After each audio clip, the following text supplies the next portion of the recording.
Good day, good evening, and good night, LS11 Universe. I am the Quiz Master. Now, you might remember me as the man who was cheated, screwed. What other words are there? There's plenty of words, but unrightfully dismissed as a challenger at Impact Wrestling Bound for Glory, where I quite clearly did beat Ray Wood, but the so-called champion proclaimed the match added the day our predictions video came out wouldn't count. Although I do believe it counted several times in the past when your little buddy was champion. In fact, I believe it's how he avoided a tie at one point. Which you, on the other hand, took like a coward. But it's different because right now it is time for NXT War Games, which, given the lack of response to my challenge, it would appear that the Quizmaster runs unopposed as a title challenger, but I suppose you would want to know what my predictions are, should someone have been coming to challenge me. So, perhaps I will tell you what the Quizmaster's predictions would have been. The Quizmaster's predictions would have been Roderick Strong to beat Joe Gacy, Kyle O'Reilly and Von Wagner to beat Imperium. I would have picked Team Toxic Attraction to beat Team Raquel Gonzalez. I would have picked Duke Hudson to beat Cameron Grimes, hair versus hair. And I would have picked Team NXT 2.0 to beat the originals, but you would seem I'm running unopposed, so Ray, I'll see you at day one, but until then, I will bid you a good day, a good evening, and a good night. Welcome to the Circus LS11 Universe. Let the fun begin.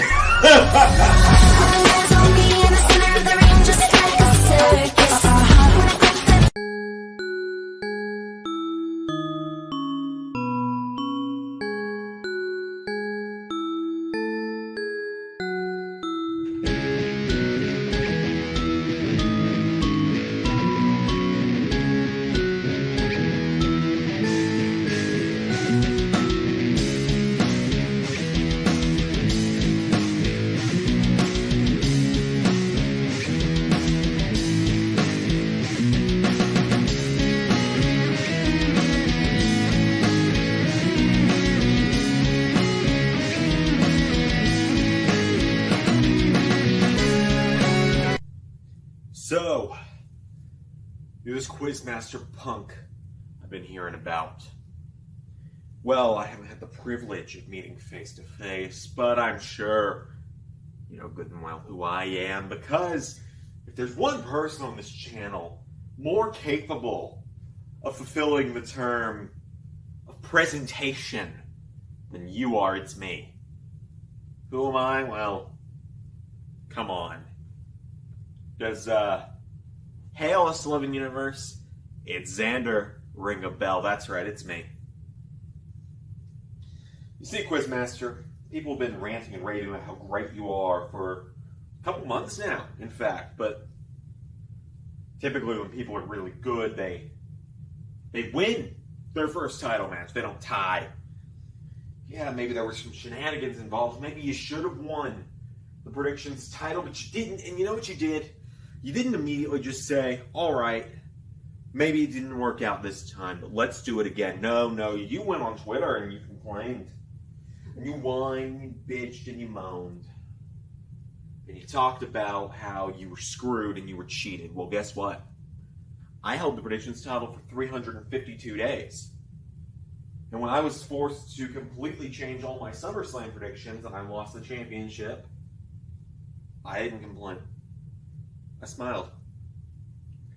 And you know what I've been doing for the last 3 months? I haven't challenged for the predictions title after holding it for nearly a full calendar year. I was a week away from holding it for a full calendar year. Need I remind you? Had I retained at SummerSlam, I would have held it for 1 full calendar year. But I didn't. So, I'm sick and tired of waiting, Quizmaster, as I know you are. And while you may be cowering somewhere not wanting to meet me face to face, even though I'm right here, where you at, Quizmaster?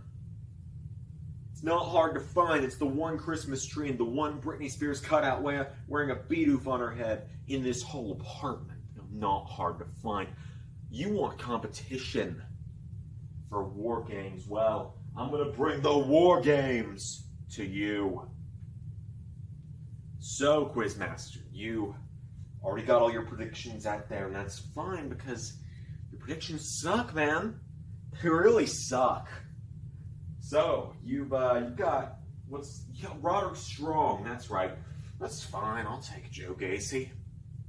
You got Duke Hudson, that's fine, because just like Cameron Grimes, I'm going to beat you, and I'm going to take the predictions title at day 1, and I'm going to the moon. You got Von Wagner and Kyle O'Reilly. Come on, man. It's Imperium. Not only because what's a Von Wagner, but we all know where Kyle O'Reilly's heading. You got Team Toxic Attraction, man. The team with all the titles never wins. So it's Team Raquel. Seriously. You got Team 2.0, and you know what? That's a good pick. I think you might get me on that one. But I will gladly roll with Tommaso Ciampa. Quizmaster, in case you or anyone watching for these last 4.5 minutes needs a reminder, I'm Zander. I don't lose. And I'm coming for the predictions title. Because when I win tonight, it's you and me at day 1, Ray. Goldie's coming home. Tonight is about one thing for me. I've sat on the sidelines since SummerSlam. I'm back. Hey, Atlas 11 Universe, it's Zander, and welcome to NXT War Games 2021. That was the longest intro to any stream ever. I'm here on the couch. It's just me tonight. To answer questions I saw, yes, that was, in fact, a Britney Spears cutout wearing a beadoof hat. And Zach, because I just got a notification. I deleted the old post about the Christmas show because you commented that question after we recorded the Christmas show. Like, we recorded the Christmas show at, like, I don't even know when, like 2 o'clock, 3 o'clock today. Hey, Hanzo. But yes, Quizmaster and I, it's finally going down. I know people have been waiting for the long-awaited battle between Quizmaster and Zander. Zander is also only going to be on screen for about 4 minutes because that is how long until my pizza is ready. And I'm going to have to run off screen and grab it and cut it. And then I'll be here. But it's good to see everyone. I hope everyone's doing well today. I'm taking off the hoodie now. I saw people were liking it in the chat, so I wanted to have a couple minutes of wearing it when I came back on for consistency's sake. But it's very hot in here. For some reason, Georgia decided that December is time to go back up to 70 degrees. So War Games is getting started, it would appear. So, wait, is everyone just starting in the matchup this time? Because that's a little anticlimactic if it's the case. Yeah, it looks like everyone's starting in the match. That's underwhelming. Maybe it's just me that finds that underwhelming, but that's a bit underwhelming to me. Hopefully the stream is still, like, alive. I'm streaming straight off the laptop this time instead of using my desktop. Yes, Quizmaster fears Zander. I'm aware. That's why he wouldn't come find me face to face.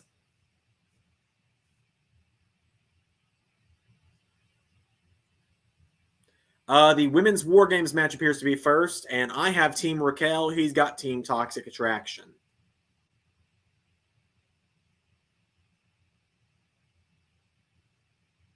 Okay, never mind. Not everyone's starting it out. Not everyone's starting out. That's good. Oh, the cages are just up in the crowd. That's... Yeah, there's no way this could backfire. No way at all. Why is my microphone is over here? I just remembered that. But yeah, my microphone is over here because I was going to stream like I normally do with the desktop over there and the laptop just here to monitor the chat. But we're just kind of can't wait to watch Raw. Another amazing week of Universe. Yeah, it was a fun week. You know, the Zander returned like Edge in the Rumble. I'm glad you guys are happy to see me back in the predictions title scene because it's genuinely, it's been since January. It's been since August. I lost the title to Bradley and I didn't challenge again one-on-one. I kind of phoned it in at I say this a lot.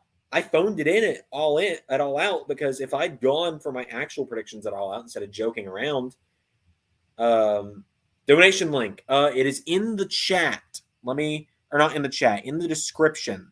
So let me check on that to make sure it is correct for you before I tell you 100% for sure. Yes, it is in the description. It is the streamlabs.com/ls11universe. Let me go to Streamlabs to get it pulled up because that's very helpful. So yes, we actually filmed the Christmas special today, and it will come out on Christmas Day, and it will be available on demand for you guys to watch whenever, wherever, however, all that fun stuff. And I'm very excited for you to see it. Ray and I were all it was Ray and I sitting in a room, sitting at his house. I went to his house today. I'll explain that in a minute. Had the Tommaso theme. I had to have the Ciampa theme. We all know I had to come out to No One Will Survive. I've got my own theme song, and I'll play it if you guys want to hear it. I do have a theme song. I have several. I have a couple theme songs. Let me get signed in to StreamYard or Streamlabs, excuse me. Yeah, I gave it time because I did want to have other people challenge. You know, we had Matta, we had Quizmaster. Matta at Extreme Rules. It was Bradley and Ray at All Out, which I really only challenged at All Out to help Ray win the title. It was then Matta and Ray at Extreme Rules. It was Quizmaster and Ray at Double or Nothing, or not Double or Nothing. What do you call it? Bound for Glory. That's the word. Alert box. Oh, hold on. Pizza's done. I'll be right back. Hold up, everyone. I'll be right back. Pizza's done. I'll leave you with a clip. Here is the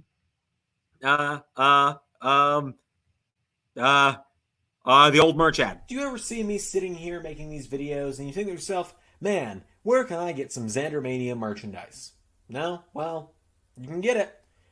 Following the link in our description, you can go to the official LS11 Universe merchandise shop and pick up items representing the characters and creators here on the LS11 Universe channel, including myself, Ray, the Doctor, Carnold, and all the other characters that you've seen here on the channel. Link is in the description. I'm not back yet. I'm still getting the food out of the oven. It's a pizza, so it's not the easiest thing to just pull out. Don't take that out of context. No idea if they can actually hear me. What am I doing? Hold on a minute.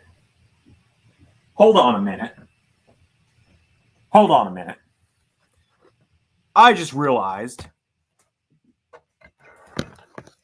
Let's go on a field trip, shall we? Let's go on a little field trip. Welcome to my apartment. Welcome to my kitchen. I'm now going to cut a pizza. This might be one of the weirdest streams ever, huh? Also, yes, I'm aware we saw like 2 seconds of footage. I don't think WWE is going to be coming after me for that. So, are there any big announcements? I don't think so. I don't think I have any big announcements for today. Ray and I recorded the commentary for All Out today, so that was fun. I could probably come up with an announcement, actually. There's probably one thing I can... An apartment tour one day. Maybe it is about to change up a lot because I'm about to not be the only person living here. The girlfriend is going to be moving in about 5 months now. So it is changing up a lot here.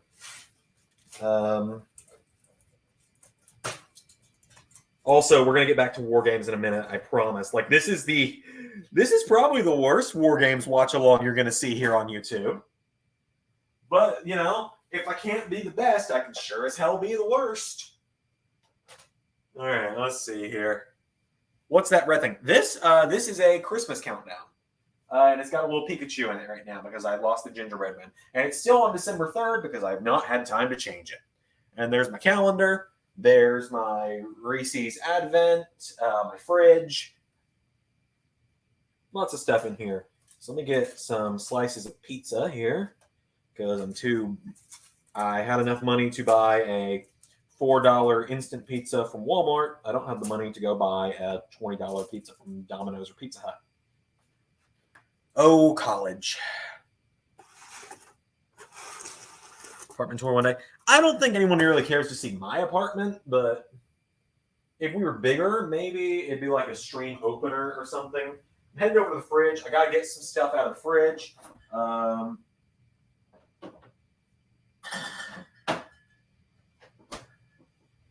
That.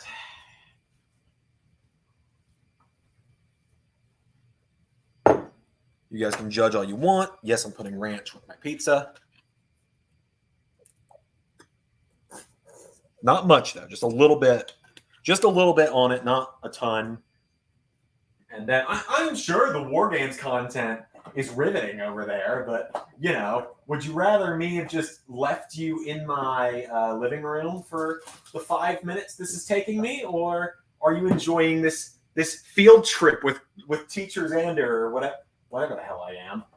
I don't really know what I am anymore. I'm the guy that wants the predictions title back. I don't know. Where'd my garlic salt go, damn it? There it is. If you don't mind me asking how Zander looking taller here, it's because the camera's angled up. I'm 5'11". Ray makes me look short. That's why I look taller than usual, because Ray's not here to make me look like a fucking short person. I'm 5'11", for real. Ray's just 6'7", so it makes me look like I'm 4 feet tall. That's the genuine answer I'm going to give there, because that's exactly what it fucking is. Yep, we're on a field trip. All right, I got my bottle opener. I got my drink. All right, let me grab my kids here. All right, so welcome to the apartment. Over there's the door. All my pop vinyls up there. Picture of me and my family. There's the Christmas tree. The wrestling figures got moved over here now. There's a cardboard cutout of Sheldon from The Big Bang Theory because it's funny. It's funny to have that in here. I'm now walking backwards. You can see a little bit of War Games in the reflection. Okay, now almost 20 minutes into fucking War Games, we're going to start watching War Games. Everyone ready? Or are we just going to keep doing... Have you found a Marco stunt mod? No, I have not. There's not a Marco stunt mod yet. It's not a matter of finding mods. I follow all of the 2K modders. Like, every single one of them. How many cutouts do you got? Just Sheldon and Brittany. I would like to get 1 or 2 more, but I don't think the girlfriend's going to let that happen. Like, I know they make a Ciampa one. If they made a Keith Lee one, I would tell her too bad we're getting it and get a Keith Lee one, but... Fun fact, I actually only drink on live streams. So the last time I drank was at Bound for Glory. Well, you want more fridge trips? Unfortunately, I don't really have much else to show. I don't want to go into the bedroom because I'd personally feel better not showing my bedroom off on a stream. In part because it's not just my bedroom. It's also, you know, the girlfriend's bedroom because she lives here part-time.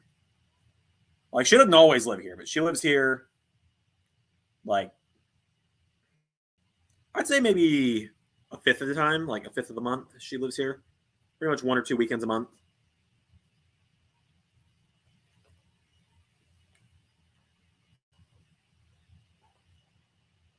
I should have brought a paper towel over here. The Brittany one is undefeated. Okay, so there is a story to the Brittany one. I'm sorry, this War Games match is heatless for me.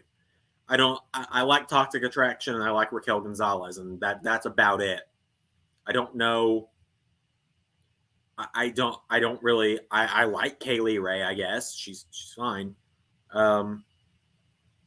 It was buffering, so I didn't know if you guys were doing a day one live. Yes, we will. There's a sad reason why I, a man in a relationship who pretty much lives with his girlfriend, will be able to live stream on day one. That's because my girlfriend won't be here on New Year's. And yeah, okay, so let's see. I'll tell the Brittany story in a second. Shinobi says, do you have any pets? She has a cat. The cat comes here when she comes here. You guys will meet the cat either somewhere like you'll either meet the cat on December 26th if I do a Sad Lonely Man stream, or you'll meet the cat on WWE Day 1 because the cat's going to stay here with me while the girlfriend's out of town for New Year's. And so the Brittany story. So I haven't told this before on YouTube, but Britney Spears was my childhood crush.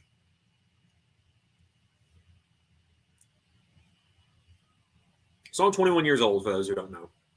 So I grew up in the early 2000s, right before the big breakdowns and stuff, before her conservatorship. And Britney Spears was my big first crush. And so a few years ago, Pepsi was doing a promotional thing.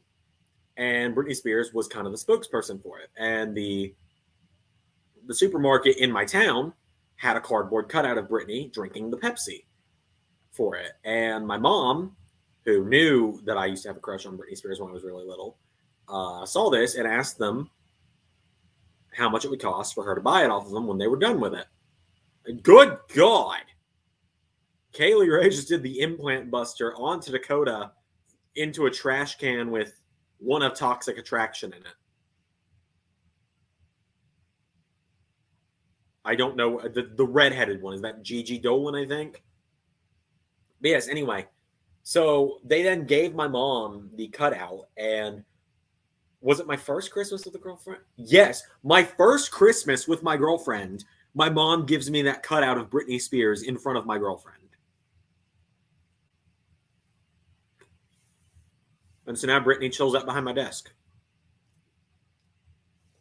Zach asked, do you play any of the Pokemon games? Yes, and I'm working on a video with one of them for the other channel. I'm working on a Nuzlocke video. I haven't had time to finish either of them because I've been playing them both. So, like, I've been playing Diamond on my own time, and Pearl I've been doing as the Nuzlocke. So I have to be in the right mood for the Nuzlocke. I have to be feeling like a masochist. And I just have not felt like one lately. And I've also been bulk recording stuff for Universe. Speaking of, Zach, you said you wanted a Universe announcement. I think I can make one. How are we feeling, everyone? Do we want a live stream exclusive announcement? Also, Hanzo, because you asked, and I just remembered to tell you, yes, the donation link in the description, the Streamlabs one, that is correct, and I checked it, and it is working, since you asked. Okay, and there we go. I'm now getting the file uploading to do the announcement, should we want it. Zach says yes. Let's see if everyone else wants one.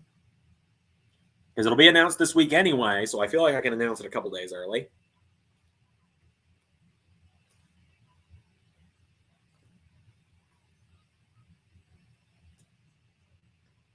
It's not the only announcement I'll be making this week, but the last one I'll be making has to be saved till Friday, and oh boy, people are not going to like that one.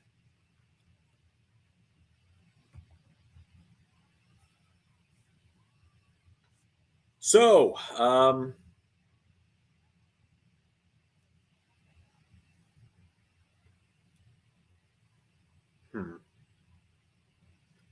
also trying to think of how I want to word this announcement.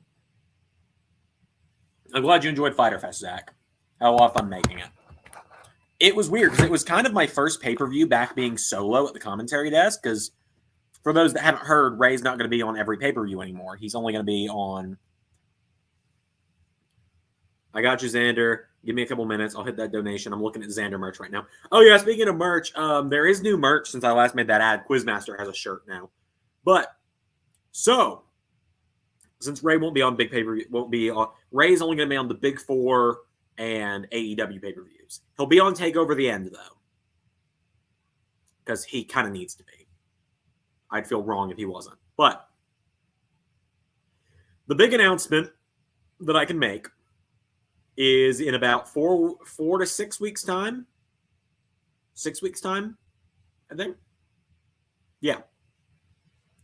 In 6 weeks' time, at AEW, All Out on LS11 Universe.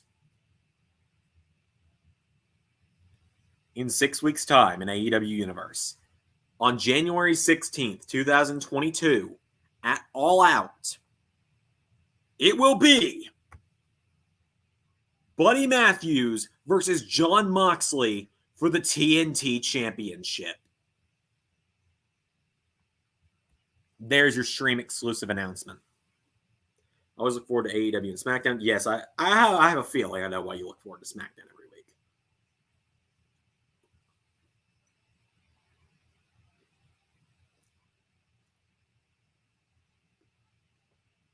There you go. Moxley versus Matthews. It's going down in 6 weeks' time.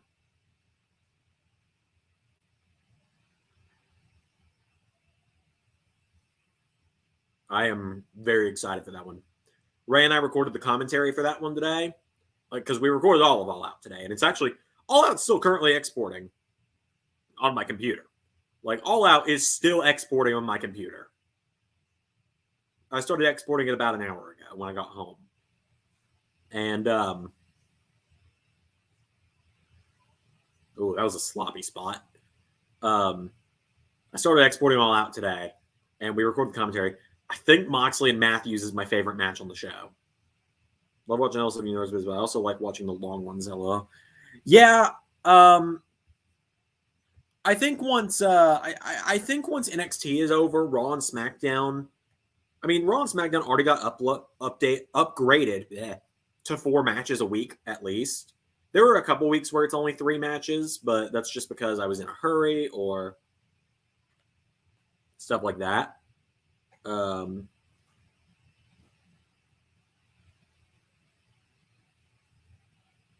Like, where was I going with this? Yeah. So with NXT gone, it's going to be a lot easier if I want to do like a long episode of Raw. Now, excuse me. There is going to be a poll soon.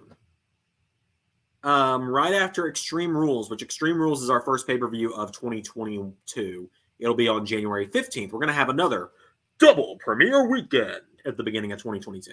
I'm very excited for it. Extreme Rules on Saturday, and All Out on Sunday. But there's something big coming after Extreme Rules where it's going to be a very big episode of Raw. And it's going to be a Raw Super Show where every match gets played.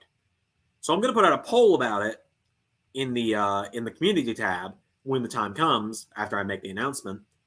And I'm going to ask you guys what you think. And if enough people say yes, there is going to be a Monday Night Raw episode that premieres.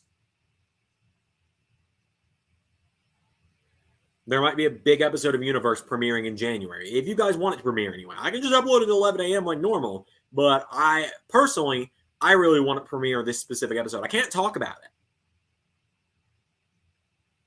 No, I think I can say it, actually. I think. I won't say who's involved, but I will say what it is, just to get an early gauge. I can't tell you who the WWE champion is going to be going into SummerSlam. But I'll tell you is, the second week of Raw in the build-up to SummerSlam is going to be a 6-man gauntlet match to crown the number 1 contender for SummerSlam. And I really want to premiere that episode because I want to watch the gauntlet with you guys when it's done. I'll probably be recording the gauntlet sometime this week.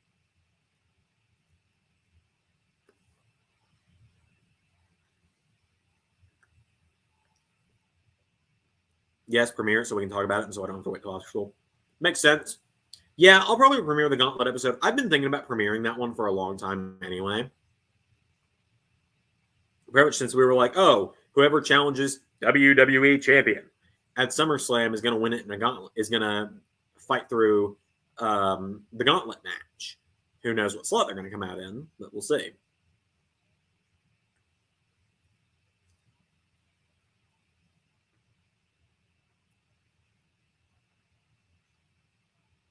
Fun fact, I still need to commentate Money in the Bank. It comes out in 2 weeks. We are 2 weeks from Money in the Bank, and I'm not done commentating it because it was supposed to be commentated with me and Ray. Then we made the decision for it to just be me, and I haven't had time to do it. But hey, who do we have qualified for Money in the Bank so far? I need to join Masters of LS11. Monsters of LS11. Masters, Monsters. Yeah, you gotta, man. I link it every time in the Discord. I kind of wondered when you were going to join it again, Hanzo, because we're only a few shows in. There's still there's still like 20-something shows left in the next year. Way behind, yeah. I put out the standings the other day, finally. Also, Zach, I don't know if you saw it or not, but I did finally put the standings out on Fighter Fest. I just hadn't had time yet, so I did it the other day. It's been a bit of a bad week, not gonna lie. So I'll tell you guys. Oh shit, are they about to have to call an audible here?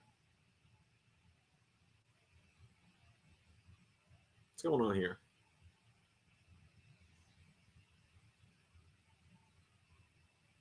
That was confusing.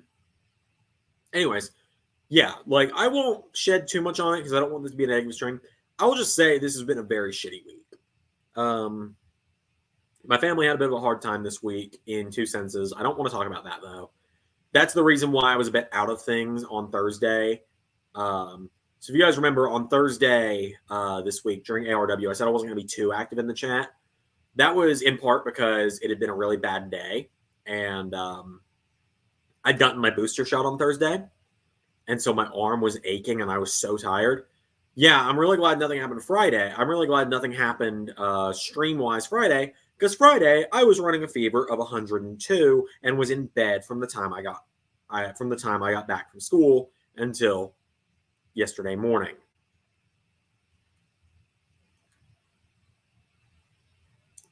But without giving you guys, I don't know. I'm not gonna say it. Like I said, I don't want to bring the mood down. I told Ray about it in private today.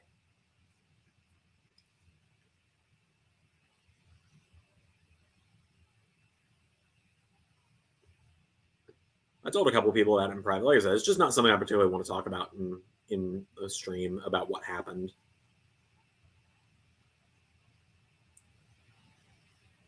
I think the hints I'm dropping can kind of give you a hint of what type of sadness it was, but I'm going to have the biggest comeback in history. I'm going to win Masters of the Universe Season 2, mark my words. Well, Hanzo, Mata technically won Season 2. We're on Season 3 now, technically, since we're on Season... So the number of what season of Masters it is just corresponds to the season of WWE Universe. But anyway, Mata did vacate his win to Carol for season 2, since she was the second place. But yeah, I think Mata joined at the 4th or 5th show and somehow won. And before anyone says anything, Mata didn't know any results of WrestleMania except for Karrion Kross. But Mata did know a couple results throughout the season, so that's why he was doing pretty well, because we started our collaboration, and that's why he didn't take the win. That's why he forfeited in the final round. He just wanted to keep playing because he wanted to stay consistent.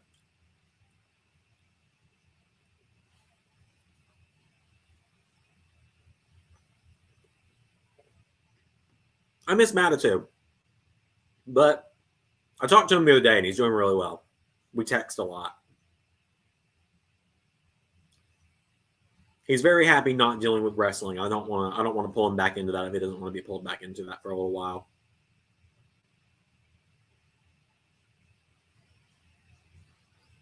I'm still not used to Mandy Rose with brown hair, but I am still very much enjoying Mandy Rose with brown hair.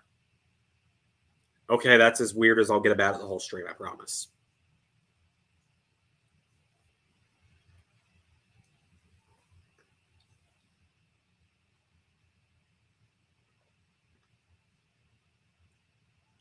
So for a reminder, for those of you wondering about down here, I have Team Raquel, Quizmaster's got Team Toxic Attraction, and Dakota Kai.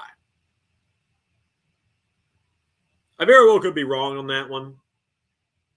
If I lose today, I'm going to be very sad.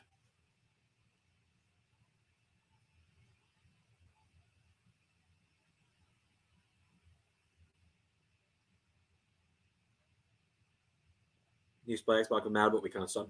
Yeah, Matt is really just.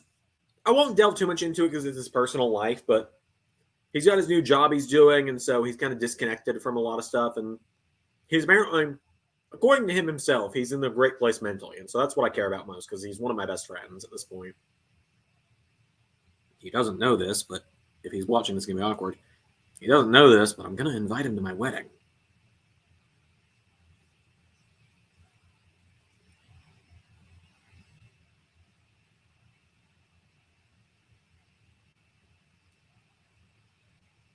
At least you don't go as crazy for Mandy as Jerry Lawler did for Trish back in the Attitude Era. Nobody goes as crazy for anyone as he did for Trish in the Attitude Era. I say that. Some of you Alexa Bliss stands and Liv Morgan stands, but most importantly, Sasha Banks stands. Whew, you guys gotta take a chill pill. Sorry about your week. Hoping next week is better. Is 3 times better than this one. It's not gonna be hard. I only have to go to school 2 times this week for about. I only have to go to school for 2 days this week. Then it's Christmas break. I can spend the next 2 weeks with the woman I love. It's not going to be hard to be better this week.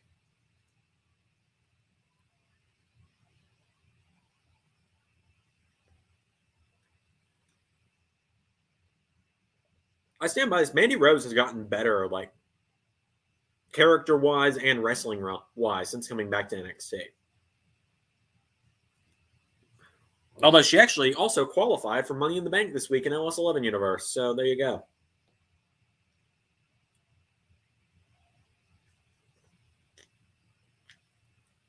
Let the War Games begin.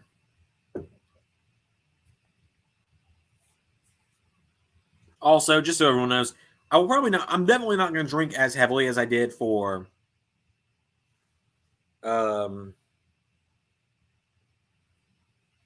but I'm not going to drink as heavily as I did for Bound for Glory. Fun fact, because there's no way I can show it to you because my home Wi-Fi will not allow that to happen, which is probably the best. A couple months ago, or last month, whenever it was, when I did Bound for Glory, excuse me. When I did Bound for Glory back in October, I was wasted. So wasted, in fact, that I apparently recorded a video on my phone that I had no memory of recording after the stream was over, talking about Ray and Quizmaster tying and this and that, and making sure everyone saw that I, in fact, did make it to bed safely. I woke up the next day not remembering that. I then went and got McDonald's breakfast. If we're going to do a live AEW reactions on Wednesday again. I don't know. Probably not. Probably not.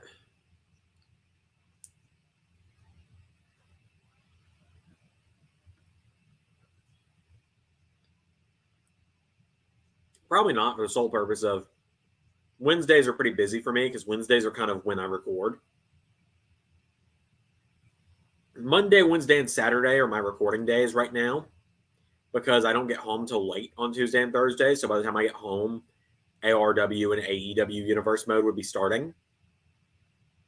That's why, like this past Sunday, like a week ago today, when ARW Survival was premiering, I was recording the NXT Great American Bash, so I couldn't be in the chat much.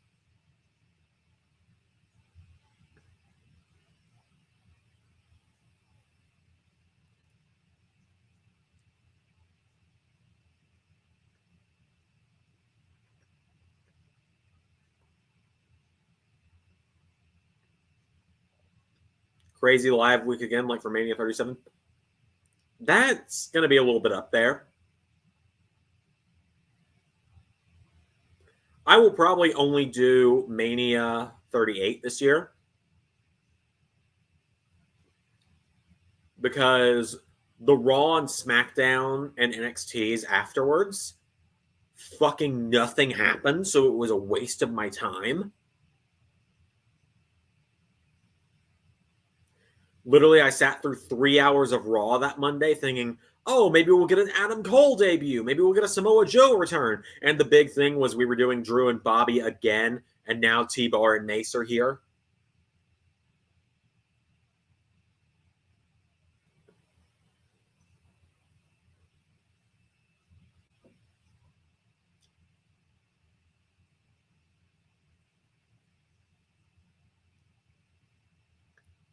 Mm-hmm.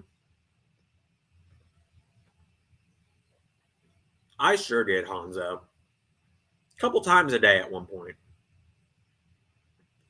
Because there was that one day where we did NXT UK to watch Walter versus Rampage, and then NXT Stand and Deliver Night 2.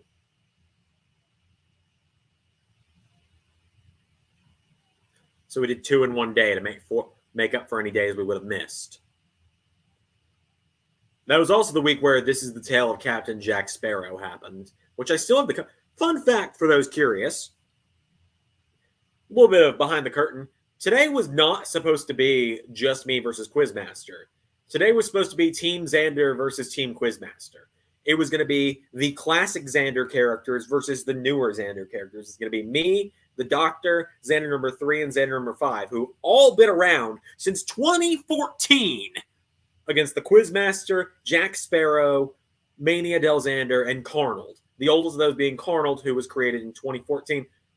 And that's a point on the board for Zander.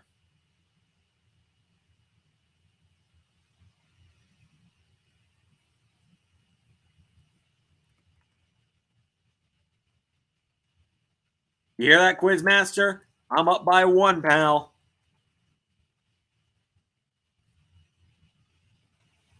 Apparently at Full Gear, there was a great match between Adam Page and Omega. It was a great match. You have watched it yet. I've watched the match now.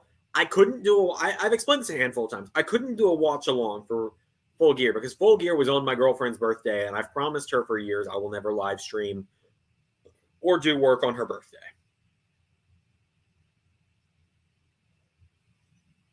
That is the most I will say about my girlfriend's birthday this year.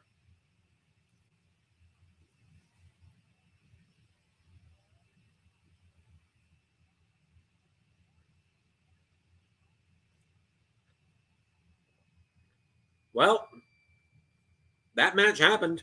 It was nearly an hour, and it happened. I don't really remember much of it. I was more into this pizza, quite honestly.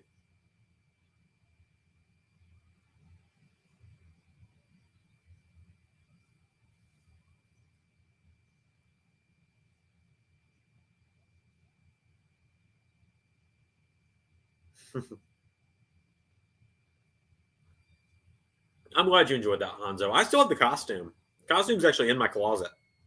I brought it with me when I moved.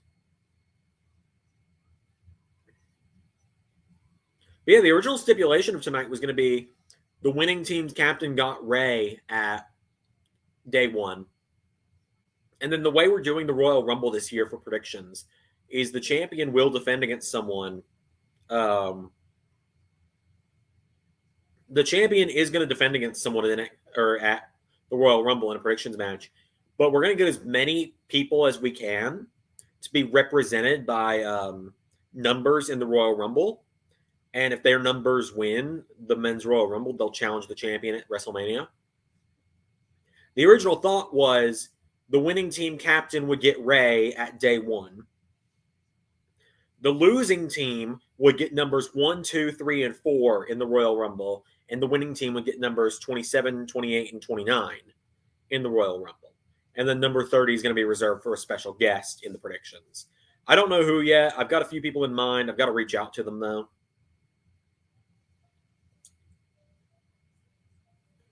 Fun fact, when we heard Jack Sparrow, me and Shinobi played for a month straight just to sing it.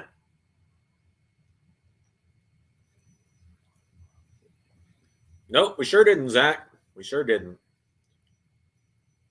I just want everyone to know, if War Games is in WWE 2K22, we are going to abuse the hell out of that fact because William Regal is a GM on our channel. Hey, enough time's passed. I think I can tell you guys this story. You guys want to hear a War Games story about LS11 Universe?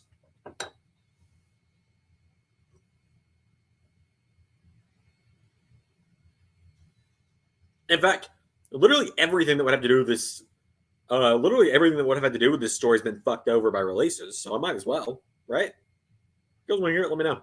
I'll tell you.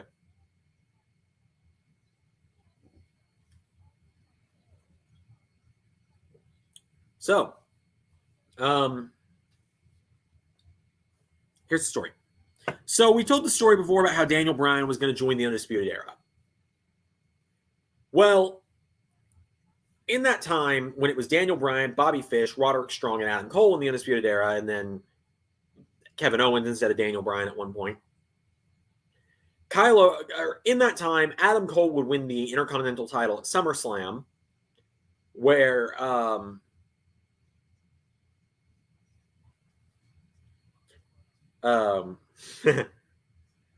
but Adam Cole would win the Intercontinental title at SummerSlam. Well, Kyle O'Reilly would then return and reveal that it was Daniel Bryan or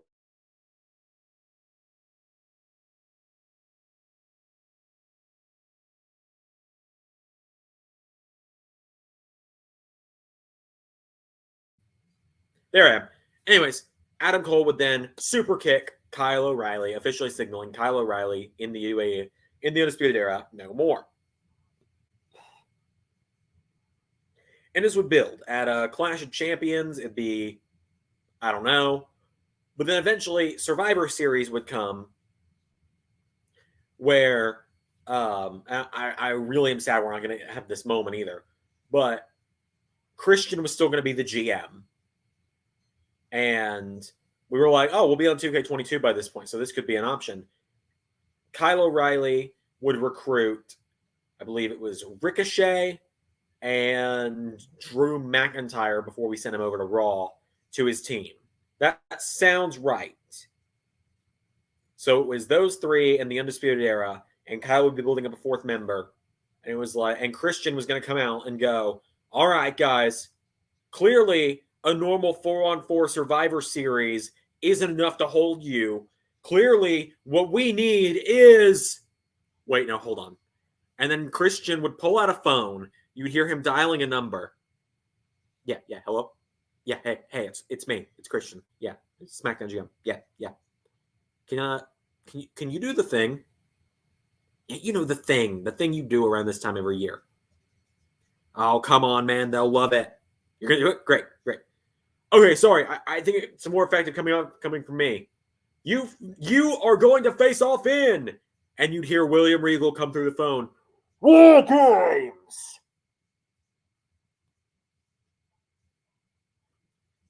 And, correct. And for those curious, it was going to be built up for weeks and weeks and weeks that Team O'Reilly needed a fourth member. And at Survivor Series, in the War Games match, Kyle, Drew, and Ricochet would all be in there. The UE would be beating them down 4-on-3. And then Pete Dunne's music would hit. And that would have been Pete Dunne's main roster debut. Wow, I really don't like MSK, and that made it even worse.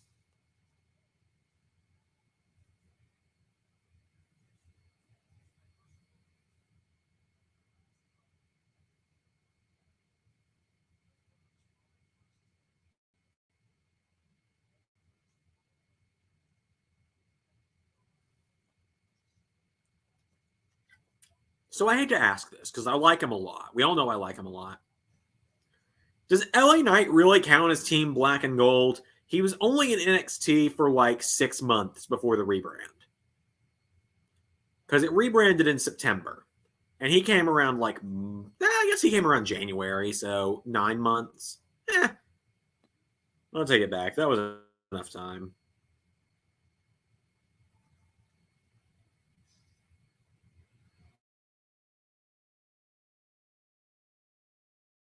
Dear God, Kyle O'Reilly and Von Wagner.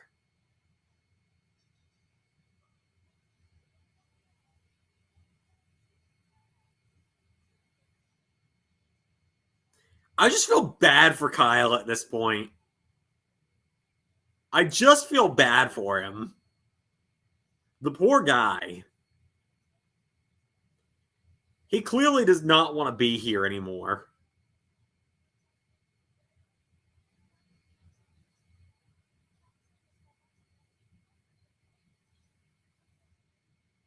Can you tell the story of why you hate MSK and what happened with MSK? So I don't know what the fuck that video package was. It was some video package about them going on a journey, and apparently on Tuesday they're going to meet the shaman. Why do I hate them? I just find them so annoying.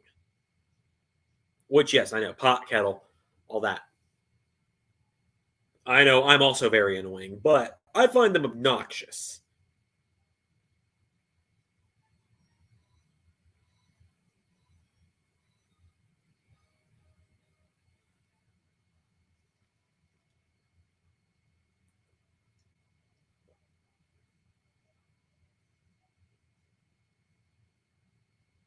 Um, uh, Barthel, anyone want to tell Barthel his title's on upside down?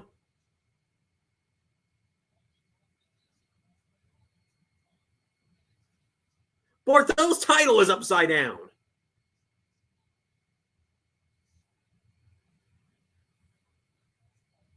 Did no one stop him before he came out and say, "Hey, man, your belt's on upside down"?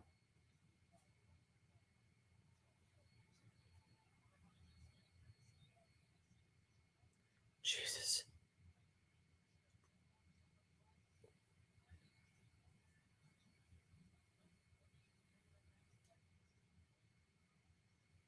I would just like everyone to remember, I only need 2 more points to win. Then it's me and Ray.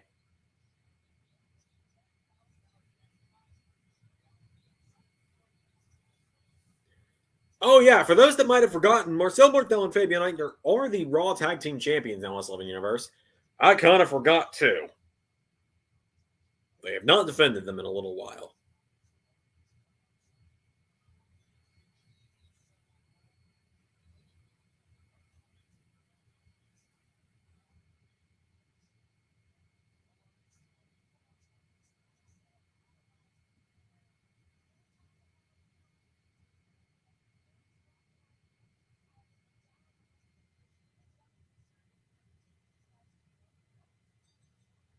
Do you think Cole might take over the Elite with Kenny? I think that's the exact story they're telling.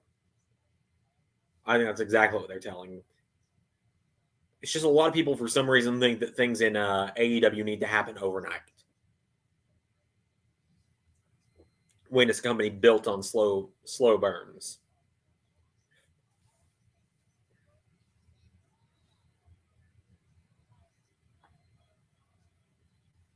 Not sure, but wasn't their last defense at Vengeance? Yes, it was, and that's their last defense for a while, because they don't have a defense coming up at Money in the Bank.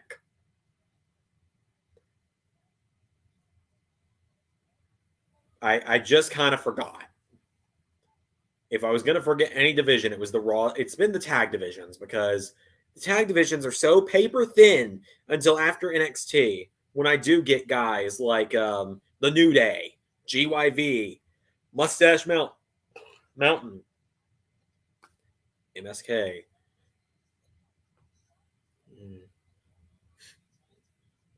And whatever other teams that there are down there. I can't remember what else there is.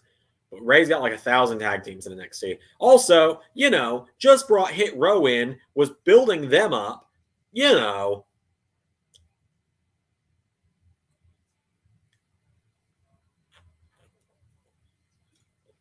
Vince McMahon, Nick Khan, and Bruce Pritchard are why I have drinking problems. Some wrestling fans are not used to long-term throwing time. Yeah, because like Twitter gets their fucking panties in a twist every week about Adam Cole. Adam Cole trends on Twitter every other day, I feel like. When people are like, he shouldn't have left NXT. Look how well they were treating him. Okay. And he's dressing like a fucking Ghostbuster on Halloween. Okay. It's called Let It Play Out. WWE fanboys tell us to let it play out all the time. We were told to let the golden egg play out. Keep that in mind. Anyway, this isn't a WWE versus AEW stream. I won't get too into that. But Zach, I do remember. I will do this at least because I told you a minute ago. I told you at the beginning of the stream that the stuff you put, the comments you asked about for the Christmas show, we'd already recorded it when you posted that, and that's why I deleted the first post. And then I saw you commented during the intro to the stream the same question on the "Thanks for all the questions" post. I'll go ahead and answer that question just because it was the last one and we didn't get it in time. The question I believe was: is there any storylines that we wouldn't have done? Let me just look at it again to get it word for word here before I go into a drunken fit. What was one storyline from the original universe and the now universe that you wouldn't have done? I believe is what it was. That's just all the comment says. So the original universe, there's a lot I wouldn't have done. I wouldn't have reformed and broken up the shield 1,000 times. I wouldn't have done a lot of stuff. I try and block out the old universe a lot. The current universe, if there was one thing I wouldn't have done, not counting all the people that we had to get rid of due to allegations that turned out to be true or got them fired and stuff like that, that we just chose not to give those people screen time. Putting any of them on screen is obviously the number one thing. Like, I won't give them the justice of saying their names, or I won't give them the decency of saying their names, but we're just going to look at all that aside. I would have made someone else Mr. Money in the Bank instead of EC3 with the hindsight that he was going to get released. Because I should have known he was leaving the company. He literally appeared on a Chris Jericho Instagram post where Jericho teased he was leaving. So I don't know why we gave him the Money in the Bank briefcase. I don't know who I'd have given it to instead in season 1. I had to think about who's around at the time, but I don't know.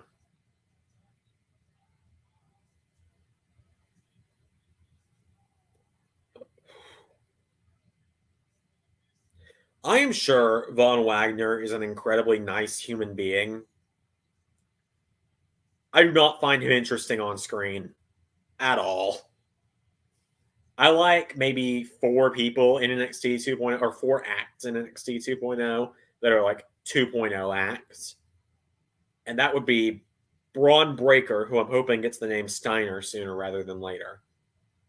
Toxic Attraction, I'm still enjoying a little bit. Okay,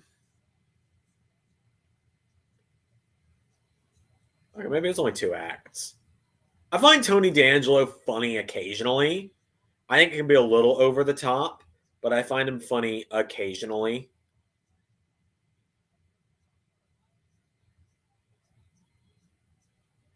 At least you could probably use EC3 in the AEW universe and let him use Trouble. Who knows? Who knows?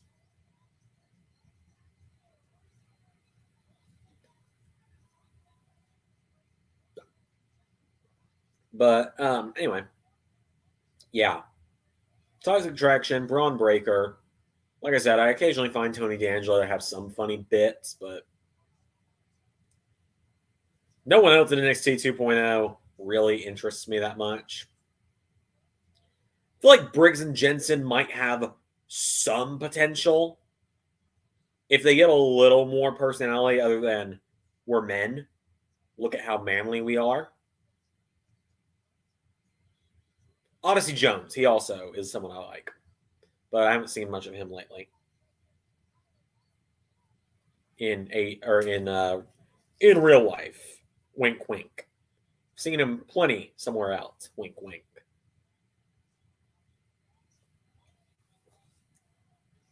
Him teaming with MJF, come on, that would make sense too. Rich Jones. Well, it's not really EC3's gimmick anymore. He does the whole free the narrative thing now. See, I am now consumed alcohol, which makes me hungry again. And I hate that I'm like this. This is why I don't drink often. But I've now consumed alcohol again, which makes me a little hungry. And I have cookie dough in my fridge.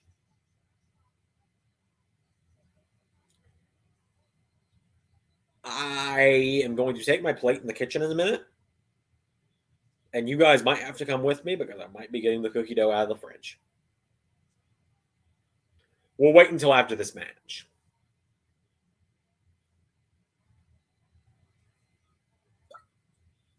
If Kyle O'Reilly and Von Wagner win tonight, I'm going to be very sad on Kyle O'Reilly's behalf because that means he's probably not leaving.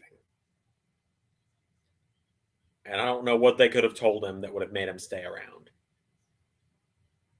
Now, selfishly, I want Johnny Gargano to stick around. Selfishly. Also, everyone, because I haven't gotten any responses to it in Discord or anything, and no one commented about it on Friday either. I'm very surprised. How do we feel about the big Kevin Owens reveal at on Friday, and the fact that it is now Johnny Gargano versus Jeff Hardy versus Kevin Owens in a ladder match at Money in the Bank for the World Heavyweight title? How do we feel about that, everyone? Von Wagner. Simple as that, Zach. I like Jinder. This whole Jinder thing, I don't hate him. I actually like him. I ironically love Jinder Mahal and have for years. Like, since 2017, have ironically loved him. I was one of those guys who, when he first won the title, fell into a fit of laughter. And I only stopped laughing when I realized how tedious it was getting. I'm glad you were hyped, Hanzo. Yeah, I figure he might resign, he might not. But let's have some fun. Let's bring him back. And him coming out and beating the shit out of Johnny Gargano just felt right. It's also, he hasn't been a face in LS11 in a year. I mean, hey, you say triple threat city. That is the second triple threat of the night. We also have Ricochet versus Rampage versus Karrion Kross.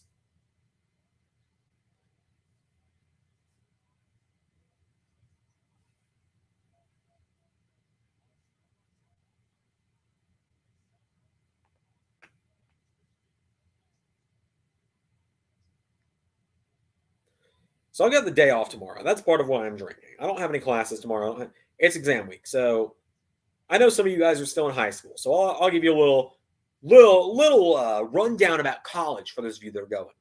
There's a thing called exam week where sometimes you only have to go to school for 2 days. Exam week, some people hate it because it's stressful.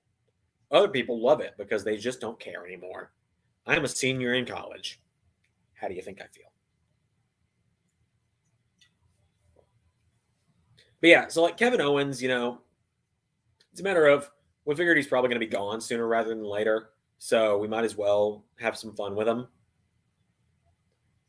But, maybe I'm swerving all of you and he's going to win the world title.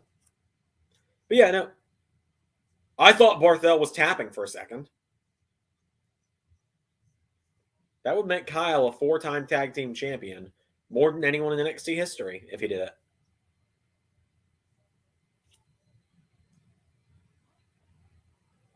Oh my God!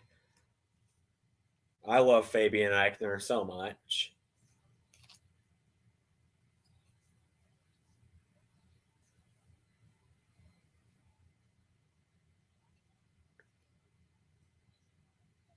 Good Lord, that was great. I love Imperium so much. That was fucking awesome.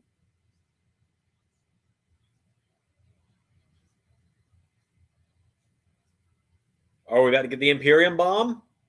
No. It's not bad.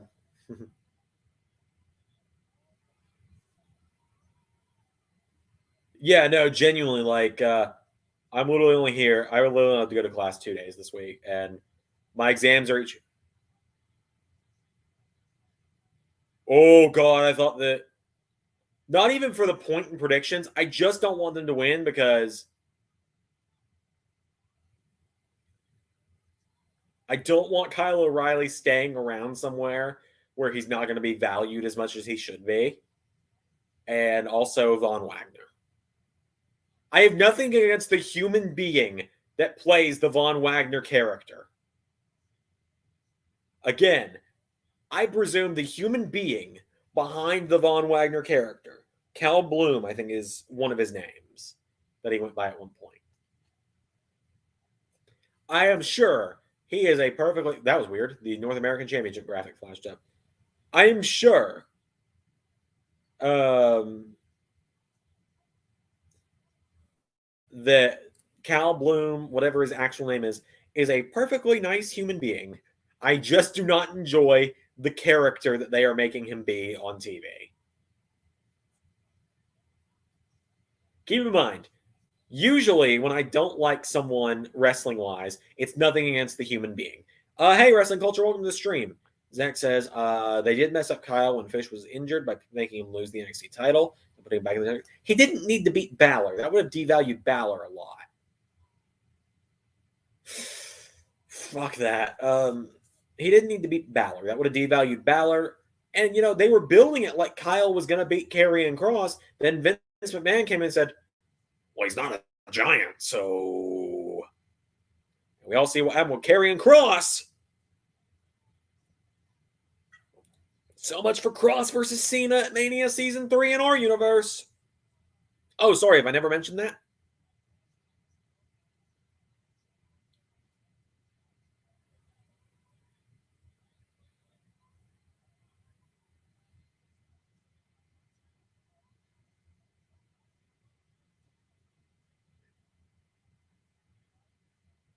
I genuinely don't remember. I know I've mentioned that in Discord, but I don't know if I mentioned it on YouTube. Ever!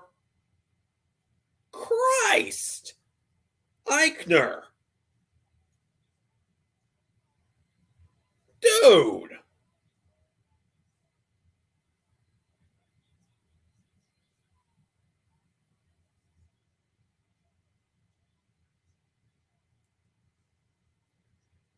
I think they say this is Johnny Wrestling's last match in NXT. Very possible, man. I'll be sad if it is, because we all know I love Johnny Gargano a lot. I mean, he's the World Heavyweight Champion in LS11, but if he doesn't doesn't think that there's much left for him in WWE, then I wish him the best, man. If he decides he wants to try his luck elsewhere, which I think he probably will have better luck elsewhere.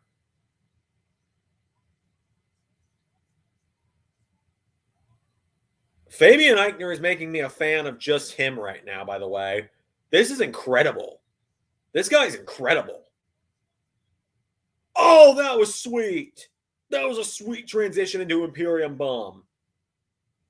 That's me on the board again.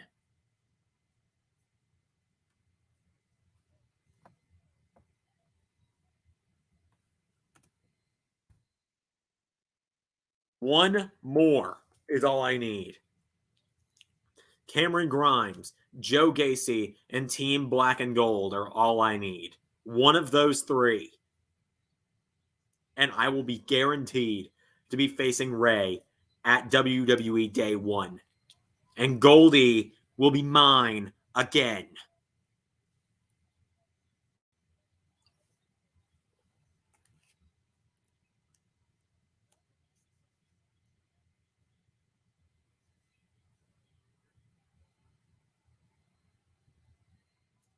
I actually haven't seen Johnny and Tommaso's tweets. I've been busy all day. Like I said, I recorded all out commentary the other day with Ray. So let's see what their tweets were. Since there's some people at home who don't have Twitter or don't know what we're talking about.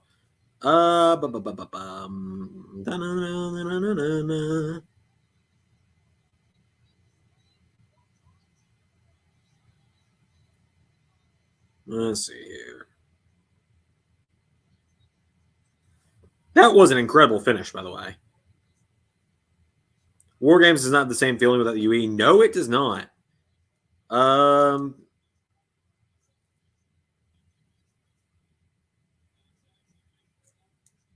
Glorious Bomb. You know, Dexter Loomis was playing the same creepy guy since he was in TNA, but as Sam Shaw. Yeah, I did know that, actually.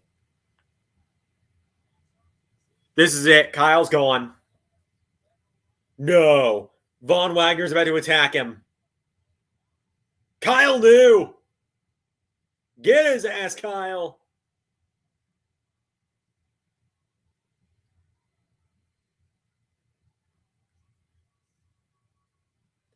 Imperium won. Kyle doing a suck it there as well.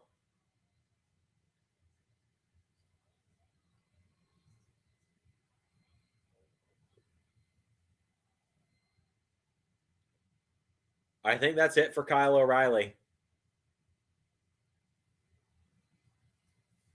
He'll probably put over Von Wagner on TV, and then that's it. He's off. All right. So there's some commercials going on now. So I need to clean up after dinner now. So you guys are getting another field trip back to the kitchen with Zander. Zander's going to make cookies because Zander's still hungry. I don't think he's all eat just yet. Give it a couple more weeks. Okay, back on a field trip with Zander. I also moved the action figures. And there's the tree. All right, back through the apartment we go. Back into the kitchen. And back on this box you guys go. So, what if I just do this? Let's make it easier. No, that makes it just fine to see. Bottle will go there so it can get recycled in the morning because I don't want to go outside tonight. What a joke. Von Wagner beats Kyle. Oh, Zach, I don't want him to beat Kyle, but think about it this way. They see Von Wagner as money. They don't see anything in Vince McMahon doesn't see anything in people like Kyle O'Reilly. We all know this. So Von Wagner, and that's kind of how it always goes, is, you know, the older star puts over the new guy on his way out. Think about it with Adam Cole. He put over Kyle O'Reilly on his way out. I'm just putting the rest of the pizza in the fridge for probably either tomorrow or Tuesday or something like that, just so I don't have to spend money on food while I'm at work. And I'm going to preheat the oven to, I believe, 350. Is it still heated from earlier? No, it's not. Not even remotely. Get the aluminum foil off of here. Yep, we're back in the kitchen with Zander. Put the pizza pan, which is covered in marks from the pizza cutter. Rollins is like the same size as Kyle. Look how amazing he's doing. Well, Seth Rollins came through and got lucky. I hate to be this way because I know how you feel about Rollins, and we all know I like Rollins. But the thing with Rollins is he came through before Vince went fucking batshit. Before Vince lost his actual mind. So Rollins, he came through with the Shield in 2012. If Seth Rollins, I hate to say it this way because I love Seth Rollins. If Seth Rollins and Kyle O'Reilly had debuted in opposite places of each other, we'd be saying Seth Rollins is about to be all elite. Although he'd probably be Tyler Black at NXT if he debuted in the Undisputed Era timeline. Also, sound warning, putting a metal sheet back in the... Wow, it's quiet when I'm actually doing things. Kitchen shenanigans with Zander.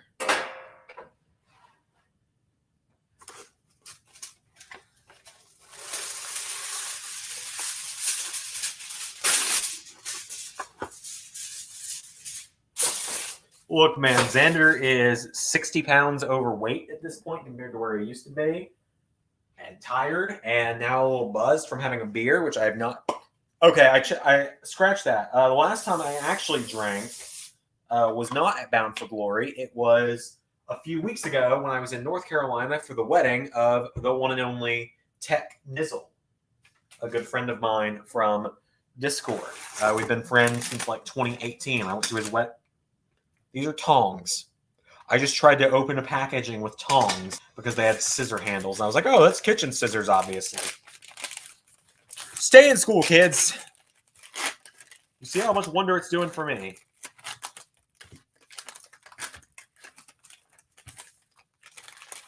All right. Let me break and bake these cookies. Then I'm gonna head back over to the area, the sitting area, before the next match, hopefully.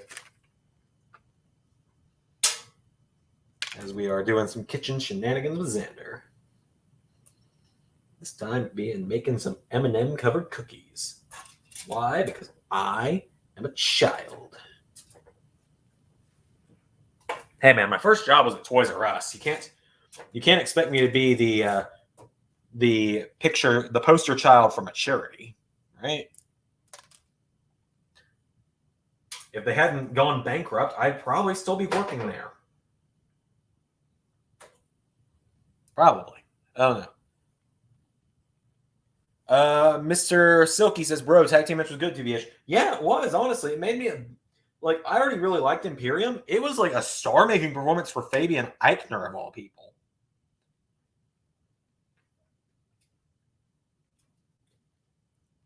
Like, I already really liked Imperium. Like I said, Fabian Eichner impressed incredibly in that match.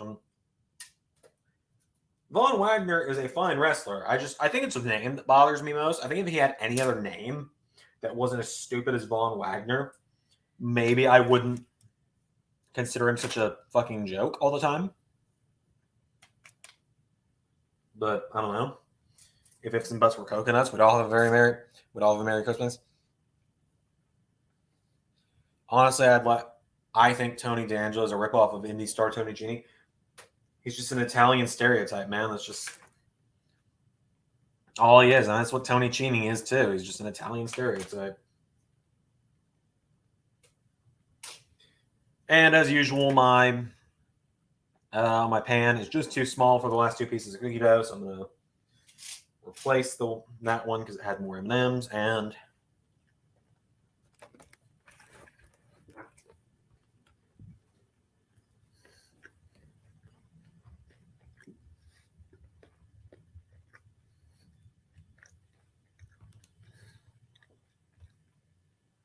hair versus hair up next, apparently.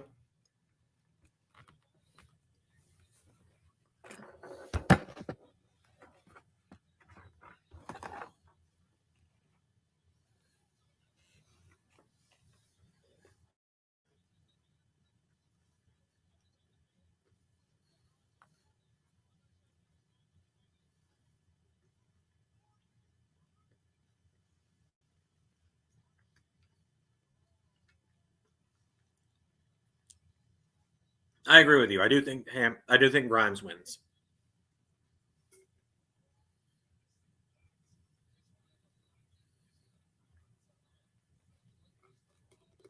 I will say that's a very convenient thing about having two rings tonight is they're able to do the hair. They're able to have the barber's chair set up another ring.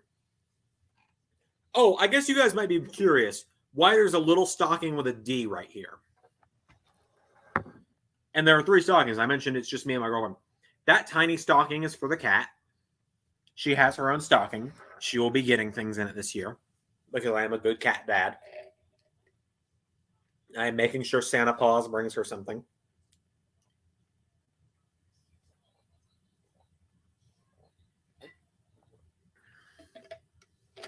Face always wins hair versus... Not necessarily. W Cat. So she's not actually here right now. So the cat's name is Dana. That's why there's a little D on the stocking. We adopted her back in June, and that was already her name. But she's not here because she lives with my girlfriend. My girlfriend is currently at college, so she is not here until Friday. She'll be here Friday. I don't know when I'm next on live, but I will grab a picture of Dana off Discord because I shared it in Discord the other day. And I will throw a picture of her up on the stream just because some people are curious what she might look like. I love Cameron Grimes, by the way. I just think everyone needs to know that. I adore Cameron Grimes.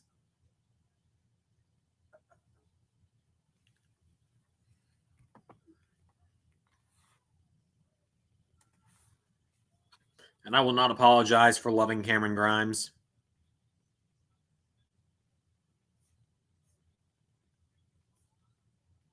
All right, brand, add overlay.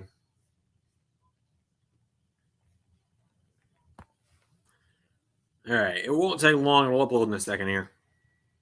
So everyone, this is mine and my girlfriend's cat. This is Dana. Give it a second. She's loading in.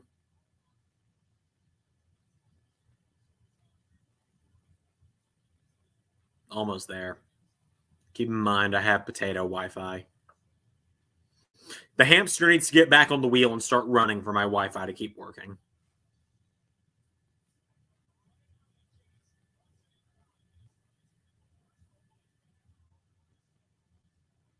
Here we go.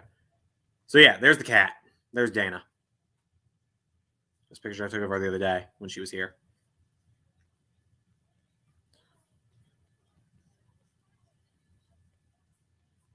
They really had a poker match in NXT. Yep, they sure did. Really don't understand Duke Hudson's gimmick. I don't even know what a Duke Hudson is. I only just saw him for the first time this week. And the cat is a W. Yes, she is. I love her so much.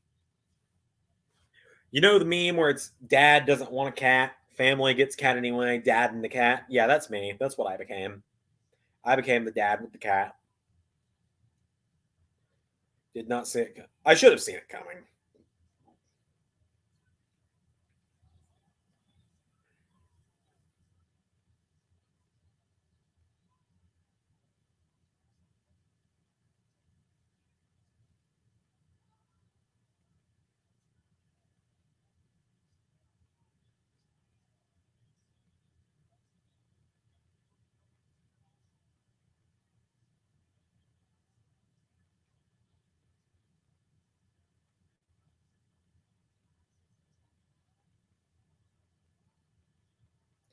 You gotta love how the whole $1 million title thing went down over the summer. The whole $1 million title thing goes down over the summer, and now it's not even a thing anymore. It's just Cameron Grimes had money, I think. What does NXT become? A shell of its former self. Simple as that. Quite honestly, don't even really know why I'm watching it tonight. I'd rather be drawing. That's why I've got this pen over here. Or marker, I guess. Been using it to work on the Christmas present.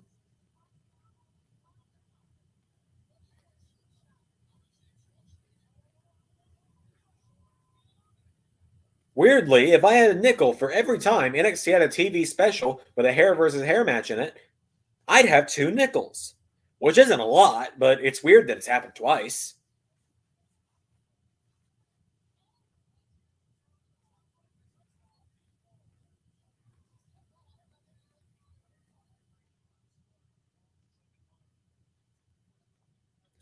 So I don't think I've told this story before. The story of me and Jinder Mahal, of like why I've had gimmicks revolving around not liking him and stuff for so long, there is a story for it. It dates back to 2014, before I even made WWE content on YouTube. So that's a story if anyone wants to hear. I've got it ready to go. It's also gotten a little cold in the apartment. I'll admit it. I feel like the Zander and Jinder story could be its own video one day if it needed to be. But I do believe I know it off the top of my head. Got any universe mode prediction questions like last live streams? Oh, that's good, Zach. I'm glad you remembered that because I'm a little drunk now because I had that one beer. I'm a little buzzed. So I need to think. So let's see here. There are a handful of people who have the opportunity to become Grand Slam champions soon in LS11 Universe. I'll list off everybody who already has 2 different championships. For us, Grand Slam would be either world title, both mid-card titles, and a tag title. So Raw or SmackDown tag title, WWE or World Heavyweight title, and US and Intercontinental titles. So Seth Rollins has had a world title and a tag title. Johnny Gargano and Tommaso Ciampa both had world, tag, and Intercontinental. John Morrison is gone now, or I'd include him because he's had 2. Roderick Strong has had Intercontinental and Tag Team. Who else? Kevin Owens has had US and Tag Team, and he has an opportunity at the World. Sami Zayn has had Tag Team, and technically he's had US. We do recognize El Generico's US title run as a Sami Zayn title run, even though they are different people, obviously. But all of them included, and other people included, if you think. Who do you guys think is going to be the first Grand Slam champion in the LS11 universe?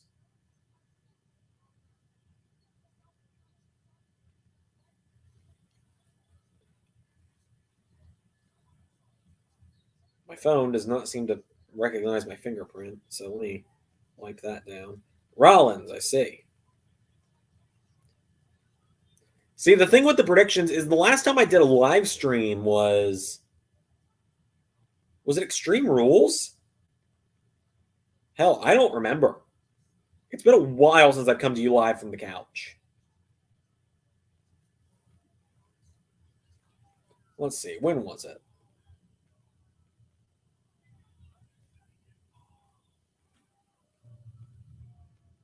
So before today, it was AEW Dynamite and Impact Bound for Glory, and then before that, it was Extreme Rules. So it's been over a month, and then also the announcement where we announced the end of NXT. Right around then was, we were in the peak of all this big stuff happening, so it was a lot easier coming up with questions. Okay,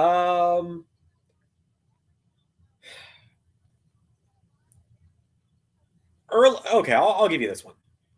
Early predictions for the Joker entry in the Casino Battle Royale, which will be a men's Casino Battle Royale at All Out in LS11 Universe in 6 weeks.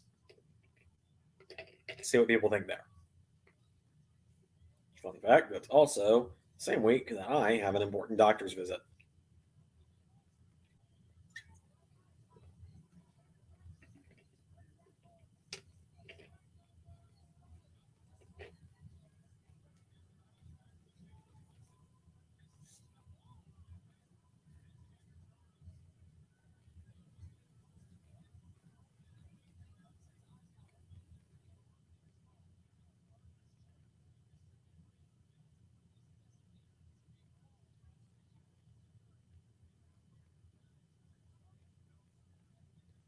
Oh man, Universe it's meant to be a really busy time in LS11. Duke wins, I'm turning the TV off. I wouldn't blame you. I'll be here through the main event. Eddie Edwards, or since AEW partner with NJPW Okada, we'll see.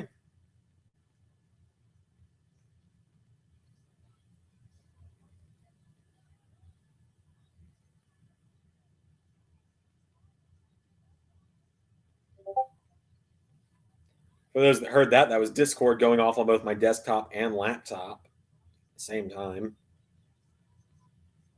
because I sent something to a group chat.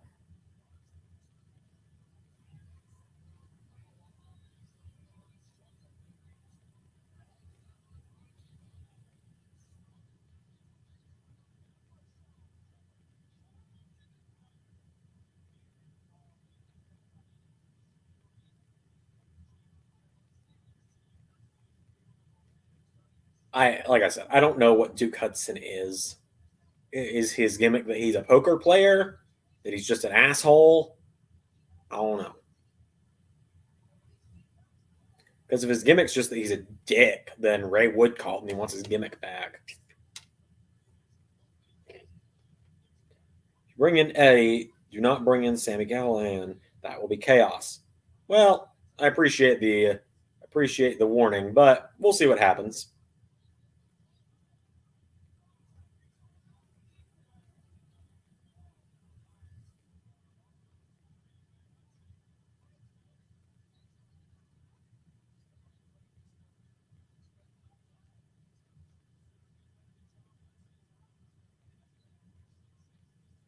Good God. I did not expect to see Cameron Grimes do an inverted Frankensteiner today. I would just let everyone know that was not on my bingo card for the night. I don't actually have a bingo card for the night, but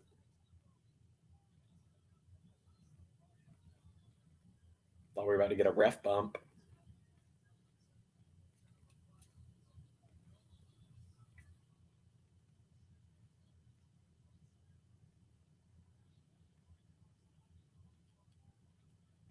After this match, the cookies should be ready to go in the oven.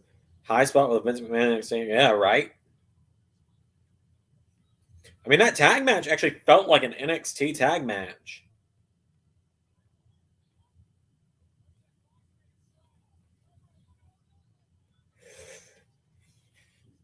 Grimes has got last second kickouts figured out. I'm gonna give the guy that. So we got the big main event tonight. I think, with the exception of Ciampa, that might be the last night in NXT for for that whole team.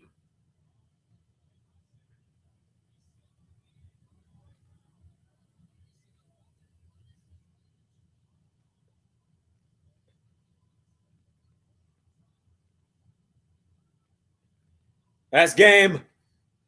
Ray, I'll see you day one. Keep her warm for me, Ray. I'm coming for Goldie.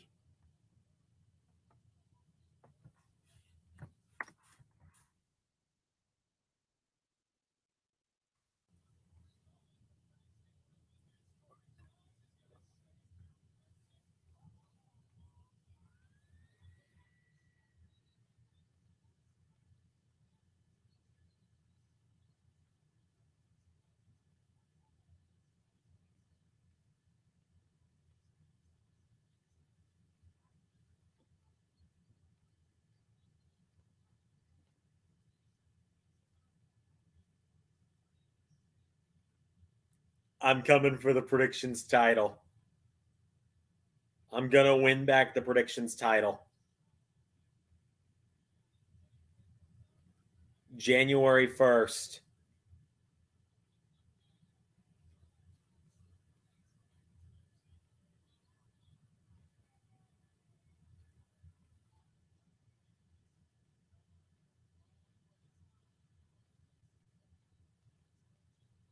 So, is he about to shave Grimes?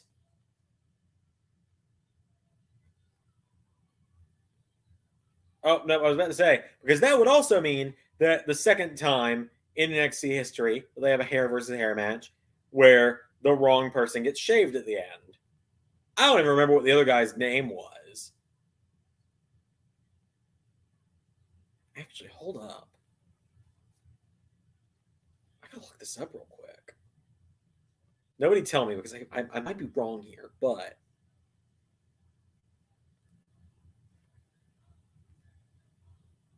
I was ever pretty sure that if anyone is going to take the belt off Rude, it's your boy Tommaso Ciampa. Really? Interesting.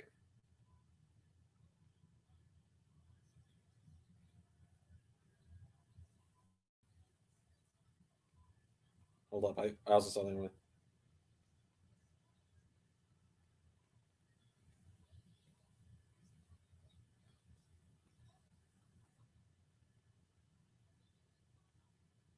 Well, I think Grimes got him right at the center right there.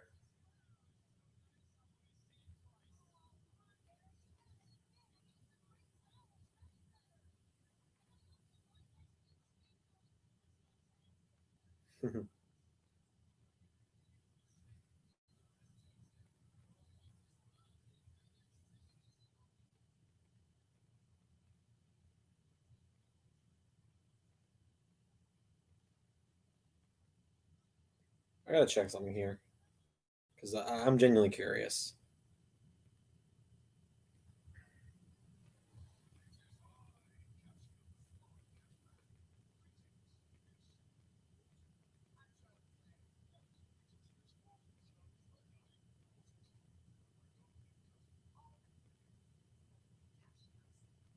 Okay, never mind. Never mind. I was thinking for some reason someone else was in the original NXT hair versus hair match back in 2014. No, it was not them. I couldn't remember their names, but they are no longer around in NXT. So, or in wrestling, really, it seems.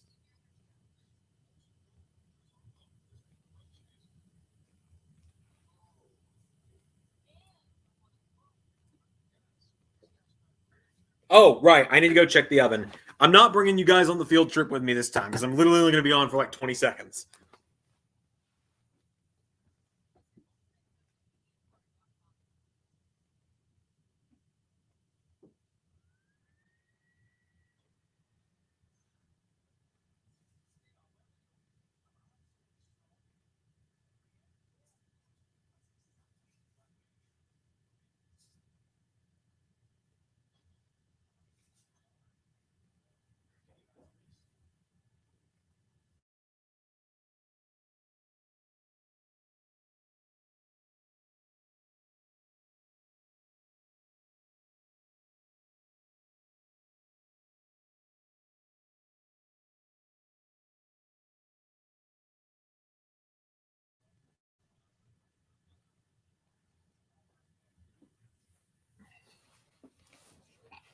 Why did the grizzled young veterans become comedy characters?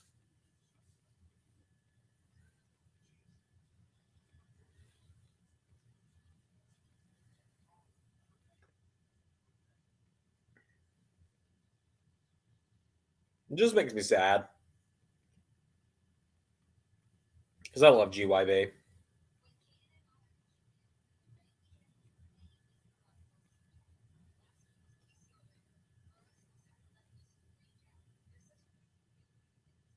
YouTube Crash Reserve. Well, at least it was while I was off screen instead of on screen.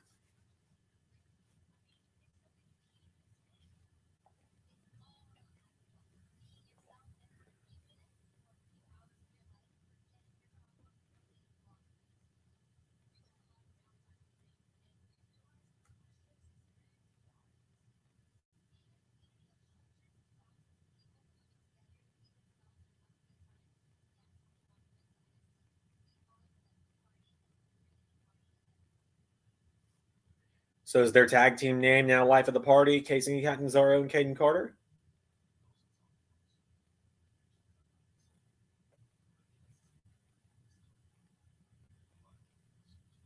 Yeah, one more on the GYB thing then. Well, no, it was even before Vince took over.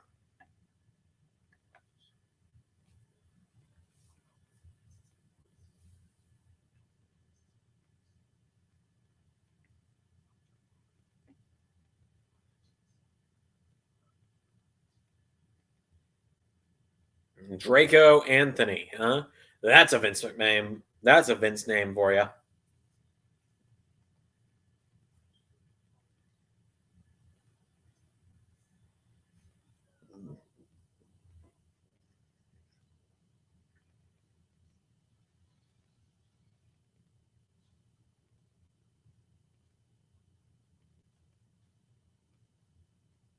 Draco Anthony. We just got a vignette for him.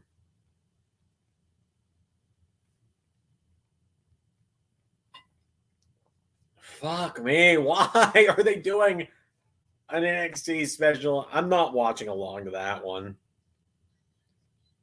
New Year's Evil. I'm done. I ain't doing that one. I'm not. I did Halloween Havoc, and it was fine.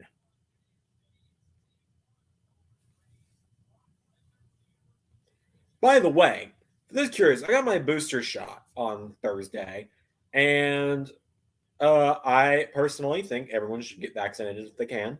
I had some side effects from it on Friday. So I was stuck in bed Friday night, and I turned on SmackDown for some background noise because nothing else was on. I saw the opening of the show where Sami Zayn and Brock Lesnar had their bet. I was like, oh my God, Sami Zayn's going to win the Universal title because of Brock Lesnar tonight. I fell asleep for an hour, woke up to see the main event, and I was like, well, if it isn't this 102-degree fever that's going to kill me, it's Vince McMahon.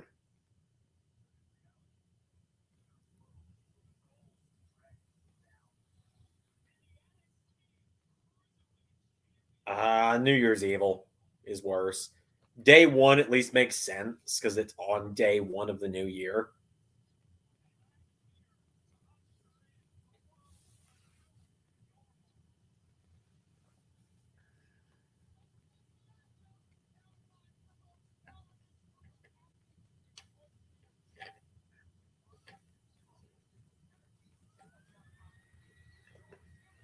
Oh, I've got Joe Gacy. I would rather have Roderick Strong just because I would rather Roderick Strong win.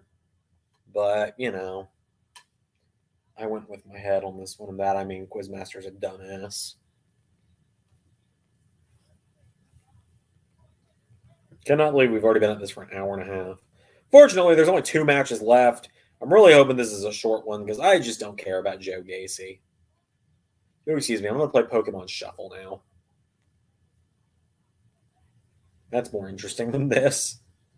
I've got 9 hearts. I got to beat this fucking Trubbish stage. Yes, Xander's playing a mobile game on stream. That's where we're at today. That is where we're at today.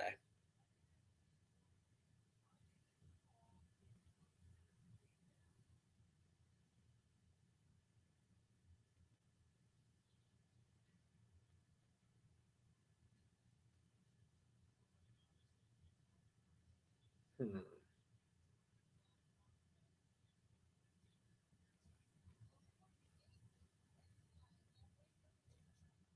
I feel terrible for Parker Bordeaux.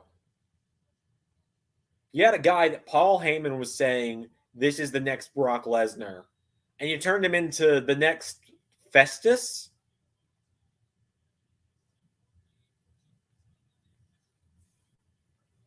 I don't know, Zach. I just don't know.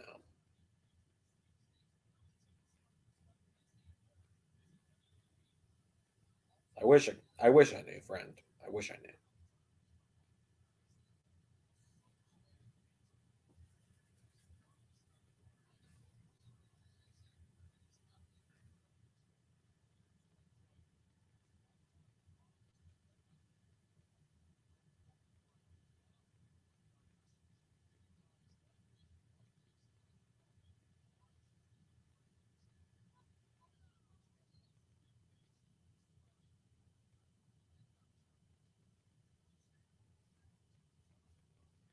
I miss seeing Wade Barrett wrestle. I know he just doesn't do it anymore, but I miss him in the ring.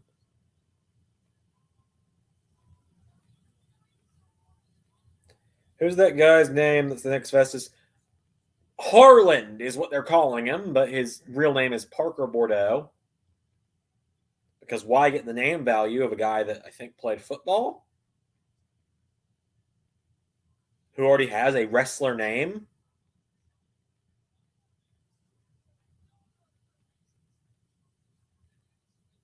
Because why get the name recognition of someone who was a college football player, I believe, when you can just call him Harland? And literally, I don't like Jim Cornette, okay?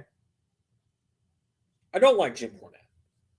But Jim Cornette, I can sympathize with on this. He talked about when he was booking OVW, and Vince would call his champion up, like his long blonde haired heeled champion, call him up, be like, let's see what it looks like bald, and then send him back to OVW. Because that is what Vince has done with Parker Bordeaux. As he went, what would he look like bald, pal?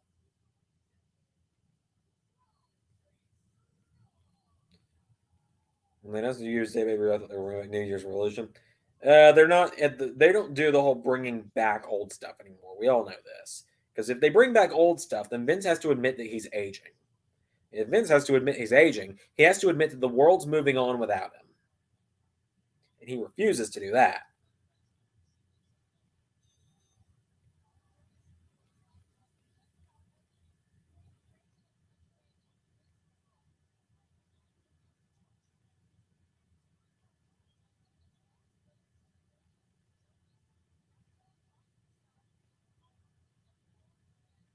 I'm sorry, Joe Gacy doesn't, I can't get behind the character. Like, I get what they're going for. I get it. It just doesn't interest me.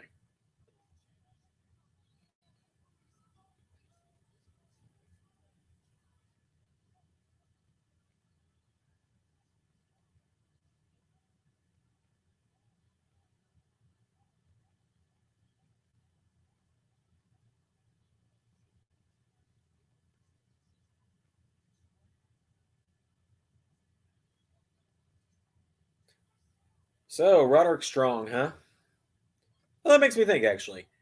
At least the golden egg wasn't big enough for something to hatch of it. Yeah, but it was big enough to to be more important than anything else at Survivor Series. Okay, so here's a universe question for everyone. We got Money in the Bank coming up. Rollins, Swerve, Balor, and Strong have qualified on SmackDown. Reigns, Walter, Knight, and Lee have qualified on Raw. With the hindsight of these were recorded before any releases, who do you guys think's winning Money in the Bank this year? Who do you think I'm putting the briefcase on? Now that you know all the entries in the men's match.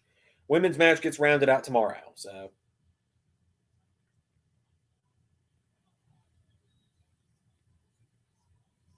Well, I should have done. Kind of had a feeling. Oh, hold on. Cookies are done.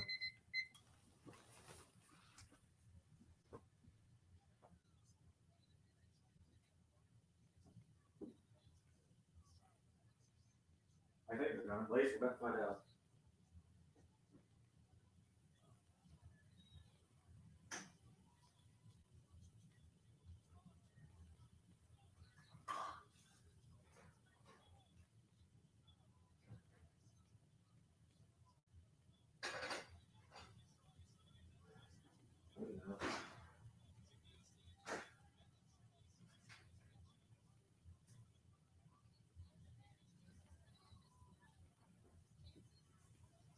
Good enough.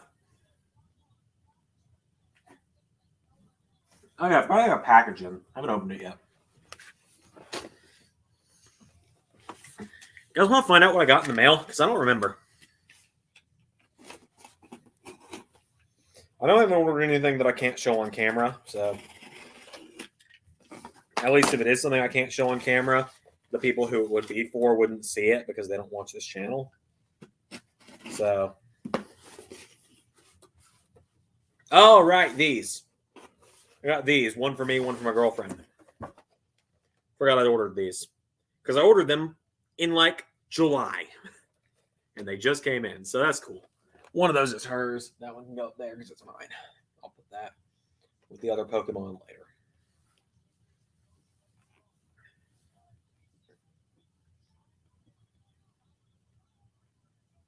So Joe Gacy wins. That means I've almost completely swept the night. I'm getting at least 80% of the predictions. Which I was then like, oh shit, I haven't done my... Hey, Man Event Wrestling, what's up? Yep, I am guaranteed going to day one to challenge Ray now. Because I have swept so far. Since there are only 5 matches tonight, I've swept. I've gotten 3 out of 5. I'm guaranteed to go face Ray in 4 weeks now, 3 weeks, 3.5 weeks, when 2022 starts. I will be getting drunk on that stream, probably.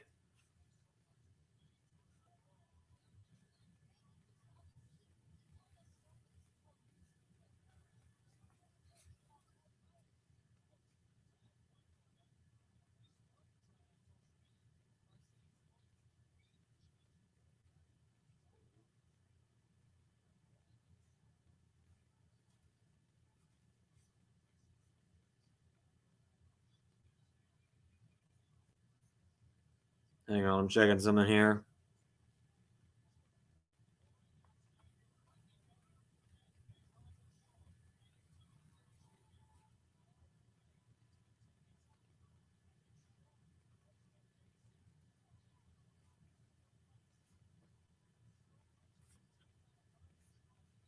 All right, then. Hang on.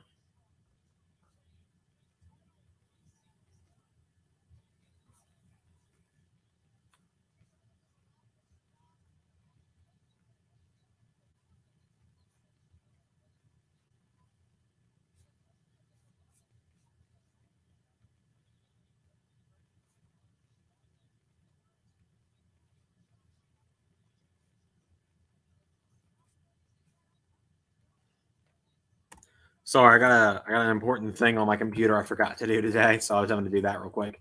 Anyways, what's your favorite Pokemon besides the obvious Pokemon? What do you think the obvious Pokemon that my favorite is?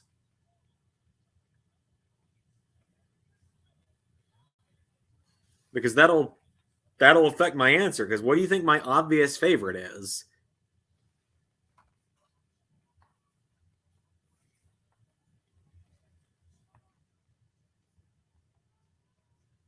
Is I gotta log in here and do this thing I need to do?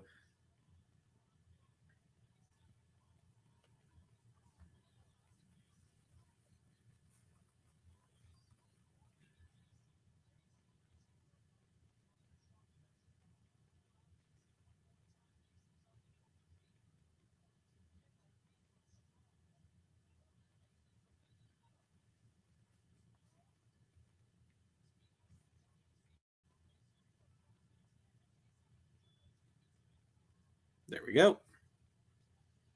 Sorry, I just got the notification the payouts from Patreon processed into my PayPal.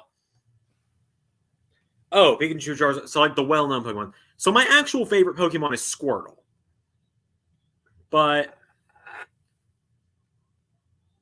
I guess like not super famous Pokemon. I won't count starters. So my favorite Pokemon, like my top 5, are Squirtle, Turtwig, Lucario, Zapdos, and Jolteon.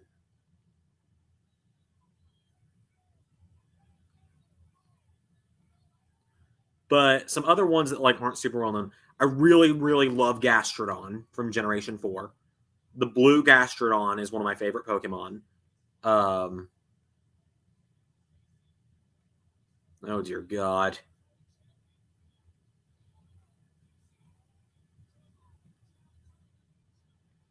So Gastrodon probably is my favorite of all of those kind of lesser known Pokemon. I really like Sableye, Heracross, Gastrodon, Heracross, Sableye, probably my 3 picks. Oh, you put your answer on Streamlabs and you were wrong. Let me check here. It's Charizard. Oh, Hanzo with the $10. Thank you, Hanzo. Yeah, no, it is in fact not Charizard. Charizard's actually my girlfriend's favorite, or one of them. Her 3 favorite Pokemon are Eevee, Charizard, and Rowlet from Generation 8. I know that because she has a Decidueye stuffed animal in our... Oh, Roderick Strong won! Good. Every time Roderick Strong retains, I get a little less worried that we're going to lose him in Universe 2.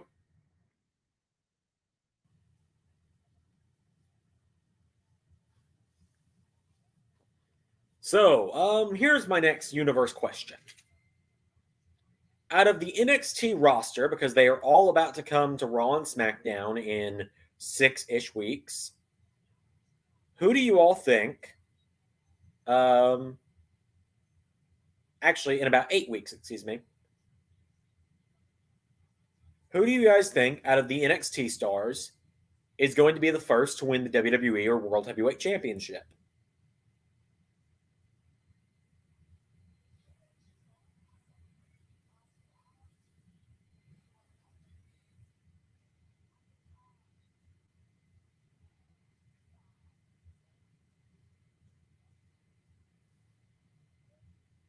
AJ Styles, interesting pick.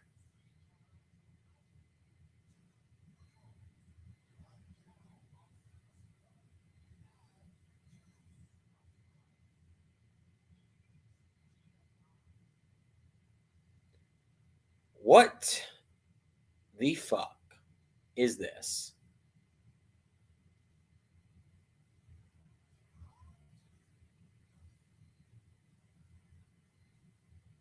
I don't know the guy's name, but he's the he's the guy with the weird looking suits. Not Seth Rollins, the NXT guy with like long brown hair and like the wacky suits.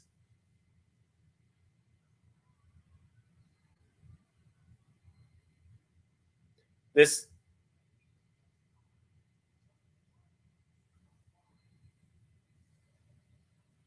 this this vignette feels incredibly racy, like incredibly racially stereotyped. I did not enjoy that. Or one from my heart, Kofi Kingston. My heart is saying Kofi, my mind is saying AJ. Huh, who knows? Who knows?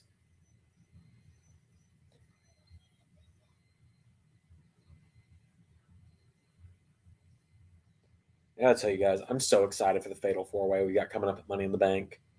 Big E versus Lashley versus Ciampa versus Rude. I'm so excited for you guys to see that match. I'm gonna finally be commentating it tomorrow. I think probably. I'm finally gonna probably be commentating it tomorrow. It's very exciting times.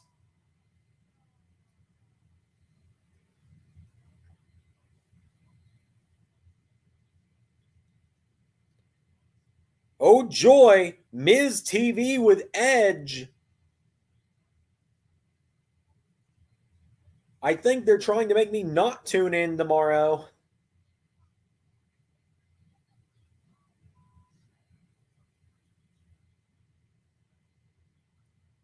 The only things of interest on Raw tomorrow are Big E versus Owens, which is in a steel cage, so you know it's not going to have a clean finish, and Liv Morgan versus Becky Lynch, which I also fear is not going to have a clean finish.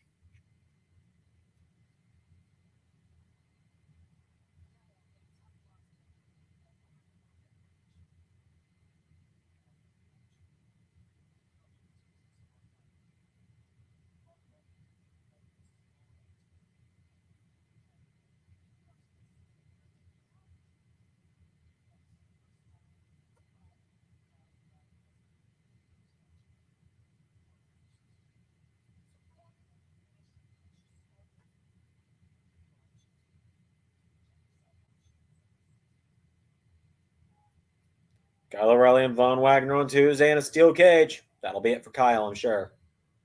Zach says, I don't remember if I asked this before, but do you think that Woods is finally getting pushed? Yeah, I think so. I think he and Kofi are probably winning the tag titles at day one. And I'm here for it. War Games. I'm excited. This is the one match on the show I'm excited for because I like most of the people on both sides. I love all four guys on Team Black and Gold, and I like Braun Breaker. Tony D'Angelo is Grayson Waller. And Carmelo Hayes, he interests me. Carmelo Hayes has potential.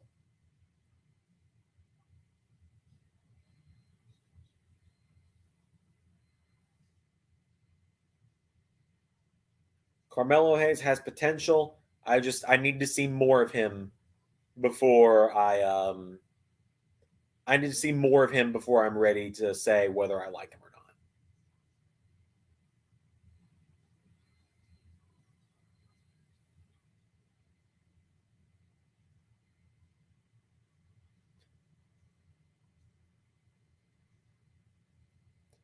So I'll turn up the volume in a minute here because I think Rebel Heart comes back tonight. Yay, Brock Roman. Yeah, I criticized you last time at SummerSlam when you said that. I was like, hey, it's different this time. But now that they're doing it 2 times in the span of 2 months, I'm like, yeah, you're right, Zach. No thanks. Not again. Especially when it's being rumored to main event Mania. I really hope they're going to do Drew and Roman at Mania. That'll be fresh. That'll feel fresh.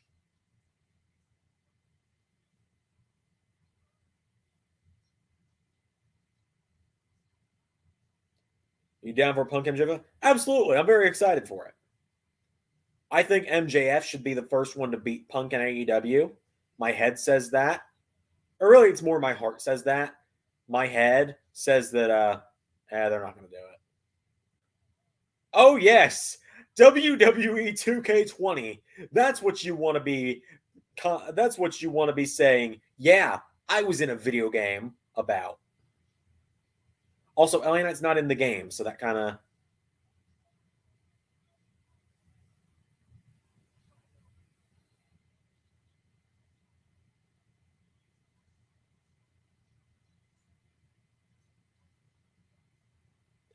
So I've got Team Black and Gold. Quizmaster's got Team 2.0. It's fine. I've won at this point, so he's probably getting this point, but I always got to root for Ciampa.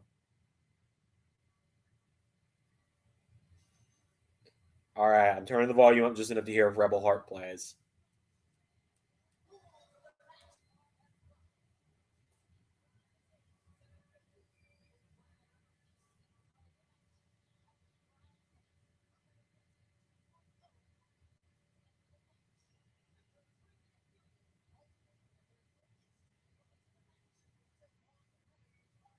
But mine is saying that when Kenny Omega is coming back, he will be the first one to beat Punk.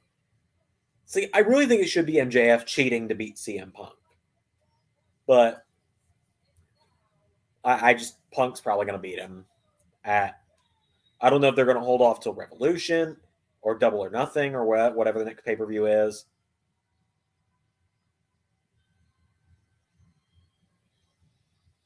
Holler if you hear me. Braun Breaker. I love this dude so much. Just call him Steiner. WWE, I know you don't own the rights to merchandise the name or to monetize the name Steiner, but they'll let you put the Steiner name on a singlet. Jesus.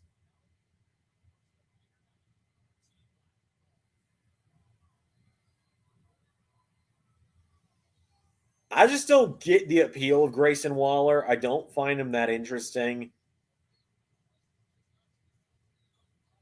He just kind of seems like generic white dude.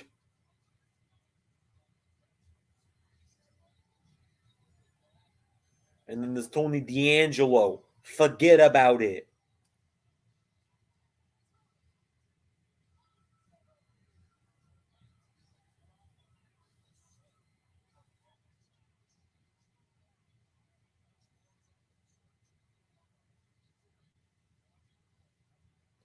He'll be in universe mode when we get him.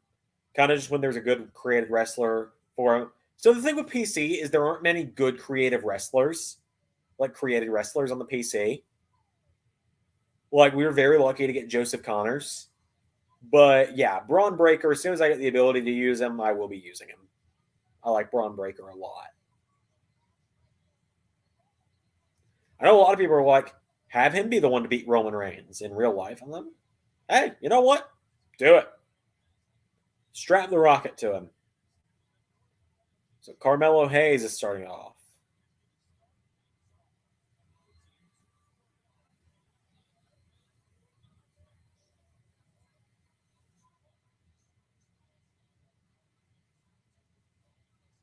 Yes, yes. Carmelo Hayes, well established as a 2.0 talent who debuted in the breakout tournament in the original NXT.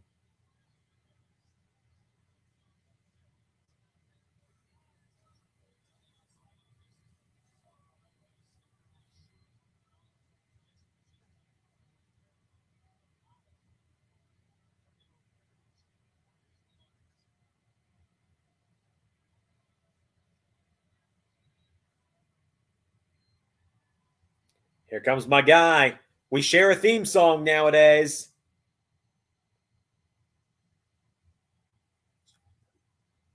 No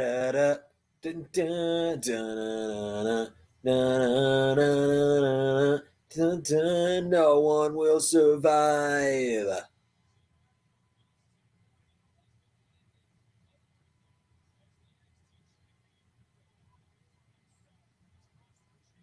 I love that Ciampa's doing Kratos paint now for like big matches.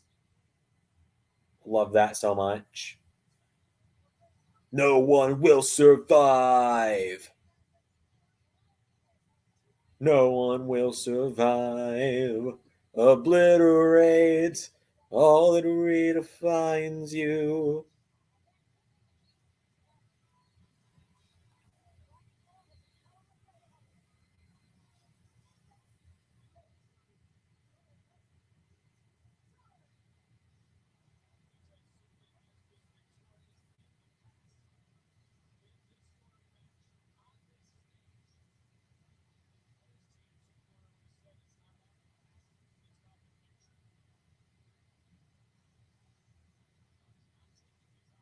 I don't think Pete Dunne's got much longer left in NXT. I know he just re signed with WWE. I could see him probably heading to Raw or SmackDown sooner or later.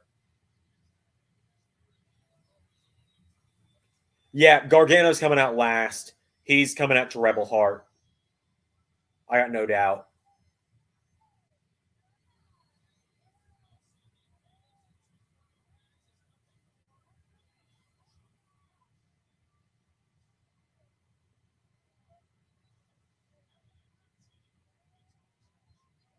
Come on.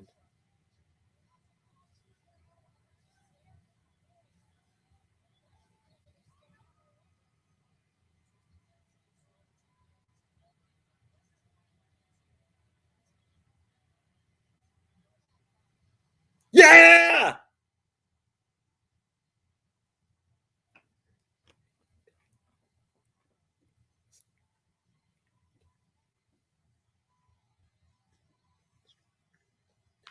This rebel heart, this rebel heart.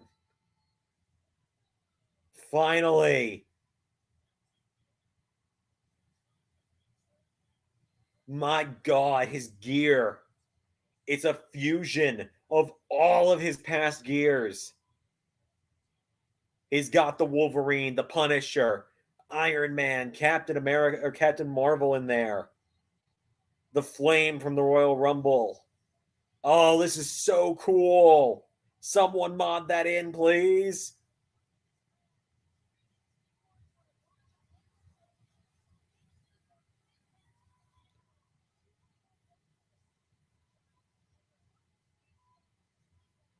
I love that so much.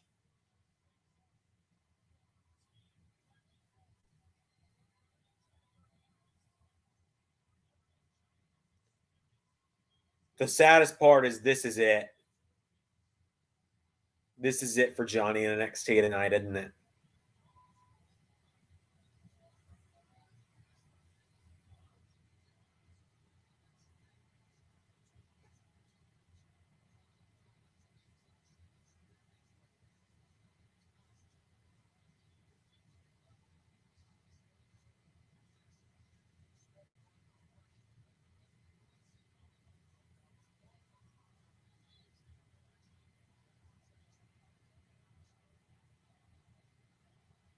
I got genuine chills when Rebel Heart played.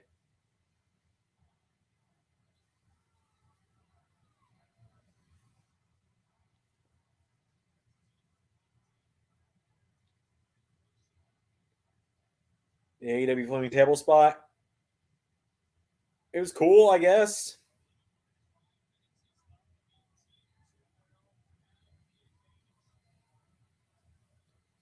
Oh my god, Johnny Gargano coming out to Rebel Heart. That got me in the heartstrings, man.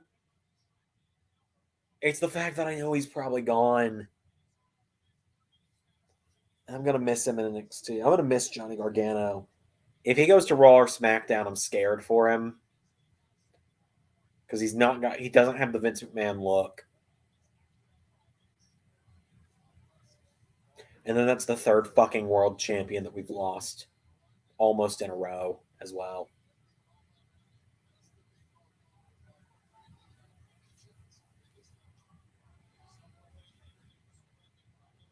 Did, or you used one in Universe mode at Fighter Fest?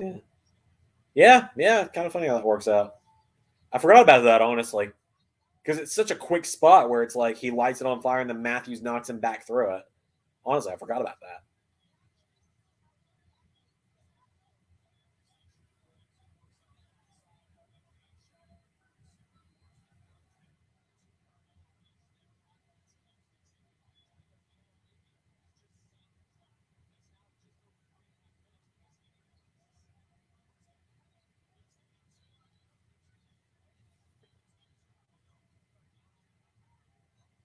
I think Carmelo Hayes has potential to be something.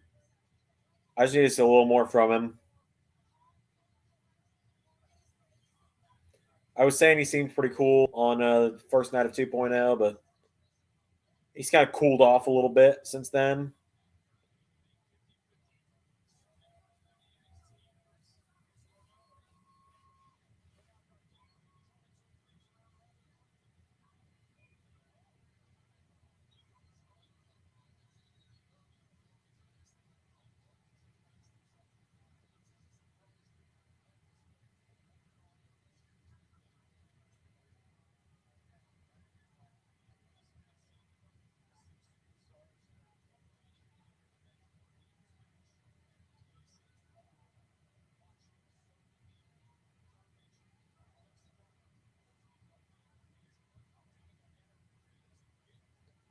So, fun fact: it is Sunday. I don't have Tuesday's AEW edited yet. That'll probably be a tomorrow job. I had to wait for Ray to do some promos for it though.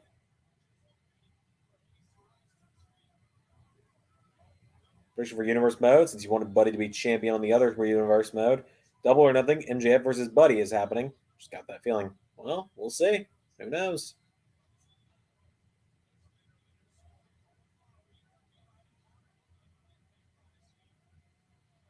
We're getting the DIY combo tonight. We gotta.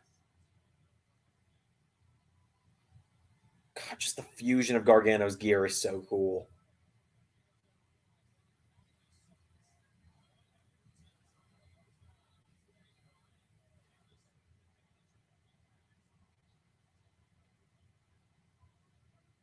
I love Johnny Gargano so much for those that hadn't figured it out just yet.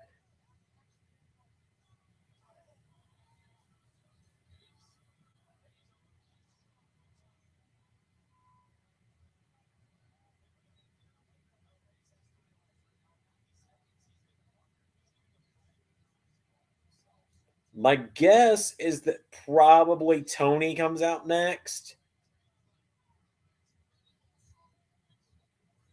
It's probably got to be Tony D'Angelo, and then it's probably Pete Dunne for Team Black and Gold. Ciampa's being saved for the end, I'm pretty sure. So that maybe the first thing he does when he gets in the ring is the DIY combo with Gargano. Fight for the Fallen special for AW, like a Fire Fest thing. There's usually going to be at least one special between each pay per view. I don't know what's going to come between All Out and Full Gear. I haven't decided yet what comes next. It's either going to be Fight for the Fallen or something like that. It's obviously winter is coming between All Out or between Full Gear and Double or Nothing. But like, we don't even have the full gear card figured out yet, so I haven't had time to figure it out. Obviously, the special between Full Gear and All Out, in between here, right there, we'll have the matchup between. Oh, I was wrong. It's Grayson Waller. Oh joy!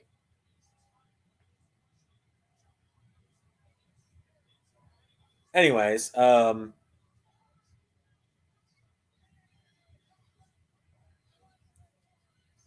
anyways, the obvious thing there, the only thing that's really planned out for that special is that is going to be main evented by the winner of the title match between either MJF and Danielson or MJF and Hangman versus the winner of the Casino Battle Royale. Another question: are you doing a world title eliminator tournament thing for AEW? For Full Gear, yes, yes, we will. I want it. Ray wasn't as big on the idea, but I want to do it really bad because I think that'll be fun. Good way to get some people on TV, get some fun matches in there.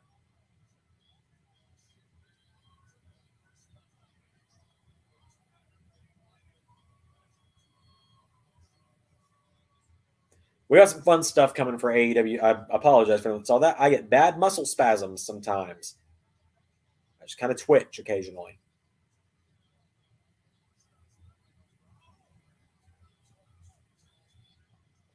LA Knight needs to go to Raw or SmackDown as well, man. Like, the guy has Raw and SmackDown top star written all over him.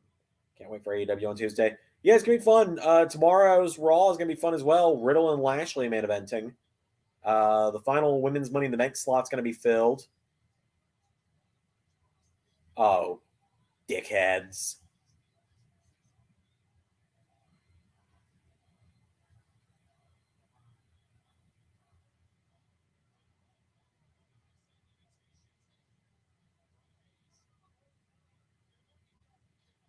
God, Johnny Gargano. I was excited for the next AEW episode. Yeah, they're a lot of fun. AEW, it's a lot of fun to make. It's probably the most tedious show to make though, because I play every single match on the show.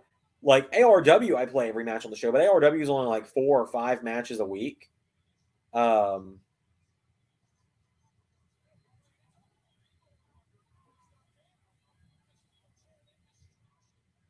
like I play every match on ARW, but ARW, if the wrong person wins, is not a big deal, and I hardly ever pause.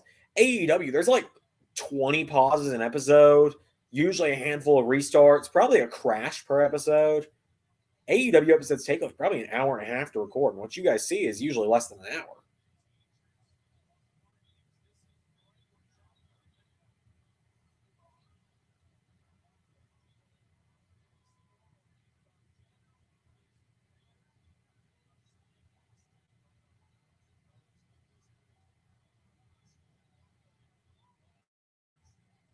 Hangman match will make the show over an hour. I have said repeatedly, Hangman and Danielson on Tuesday is the best match in the channel history. So yeah, it makes the show over an hour. That's all I can say there. Okay, Pete Dunne. I think that's actually what I said. So yeah, there you go.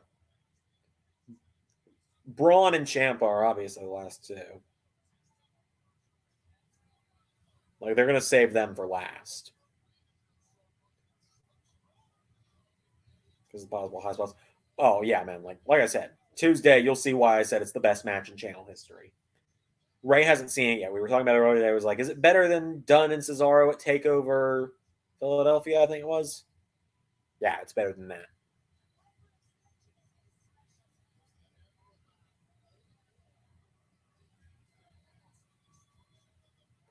One of the cage walls is kind of leaning, and I'm not a fan of that.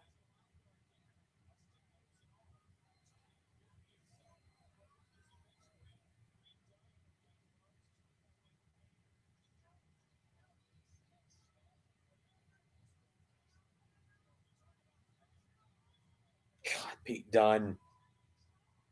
This is why we love you. Just imagine Brian doing a diving headbutt to the outside of the ring. Well, we'll see what happens.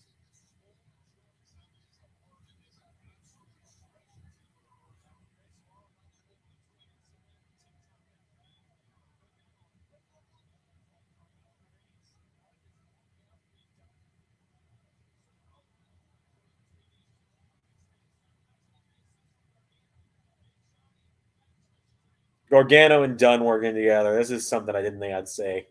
This is cool. Oh, Gargano's doing the shrug. I love it. Oh, yeah, man. Me too. I already recorded it and I'm excited for it. Double Gargano escape.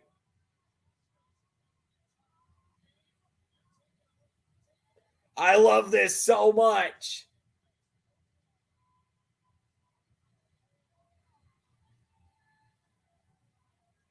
We still have a minute before probably Tony D'Angelo joins.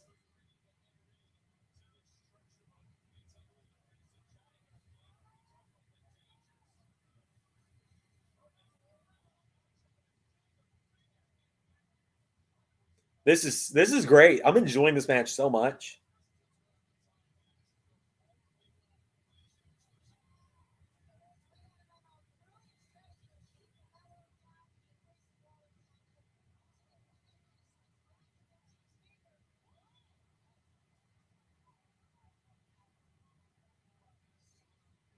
I wonder if that cage is leaning, is giving away a possible high spot with someone going through there.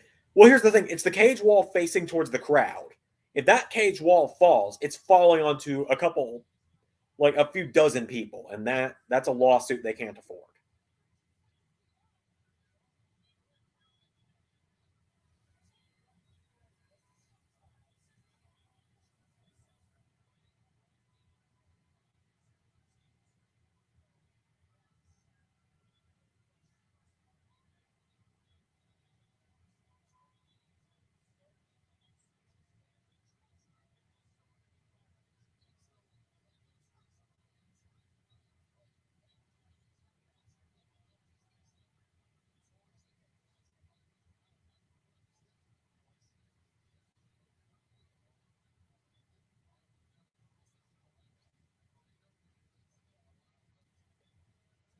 Yep, it was Tony D'Angelo. I wasn't even paying attention there. I'm just getting a little tired at this point.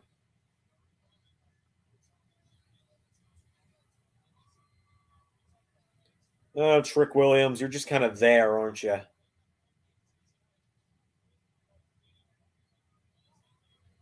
Where's Timothy Thatcher at anyway? I know they said he was out injured indefinitely, quote unquote. Much like the Samoa Joe, much like the Samoa Joe injury that forced him to vacate the title, it still feels a little fishy to me because there's been no disclosure about what that injury is at this point. It's been 3 months almost.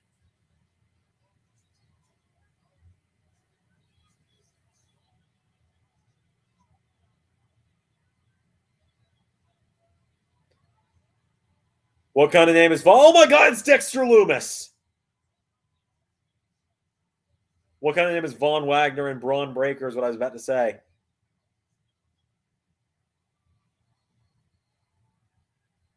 Oh, Dexter, that a boy.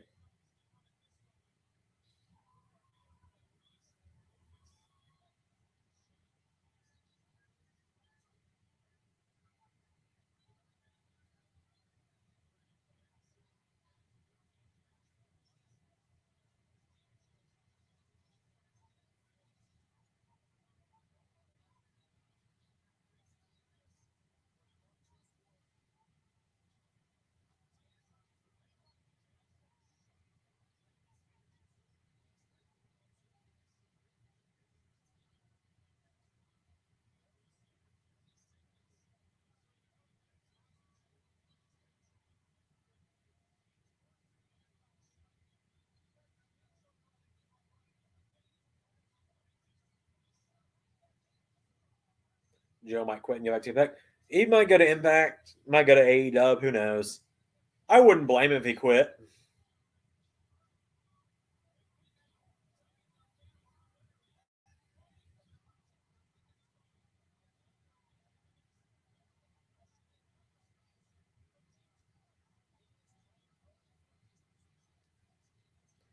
All right, here comes LA Knight, is my assumption in the next few seconds. Yep, it's LA Knight. Here comes the megastar.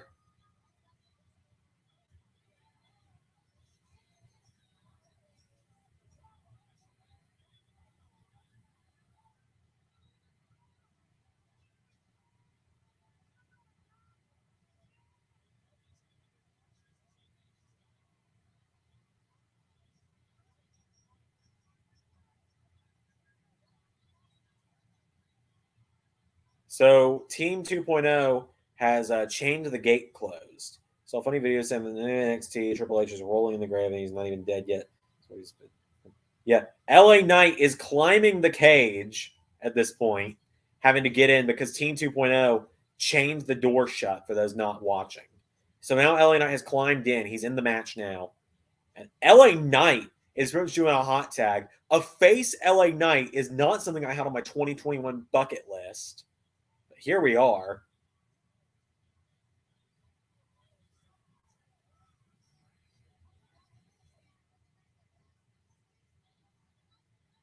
LA Knight's about to be doing a lot of fun stuff in LS11 Universe. I can't tell you what it is, but in the next few months, he's going to be doing a lot of fun stuff we got planned for him. You guys are really going to enjoy it, I think. I'm going to enjoy it, but hopefully you guys will as well. I've also finally remembered this finishing move is called Bottom Rung, so I finally started calling it that.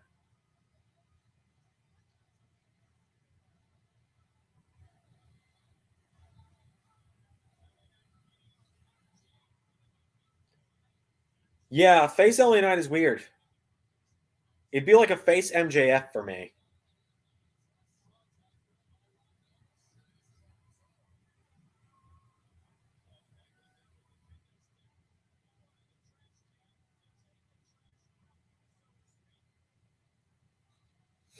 He was trying to grab the trash can lid and he just missed. Oh, kick his ass, Knight. He's kicking the hell out of Grayson Waller, and I'm loving it.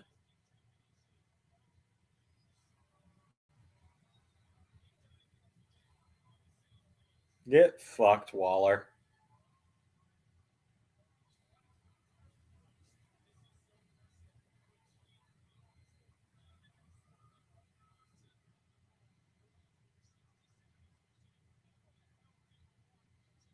Gravy Bowl. I've looked it up. It's one or the other. I've been calling it Bottom Rung because that also makes sense.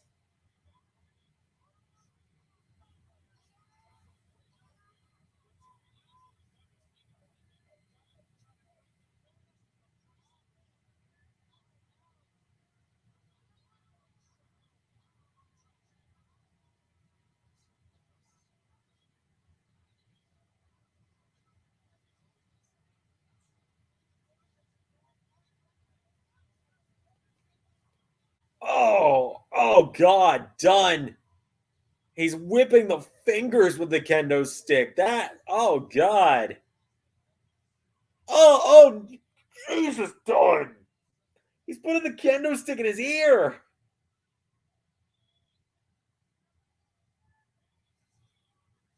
Braun Breaker in 10, 9, 8, 7, 6, 5, 4, 3, 2, 1.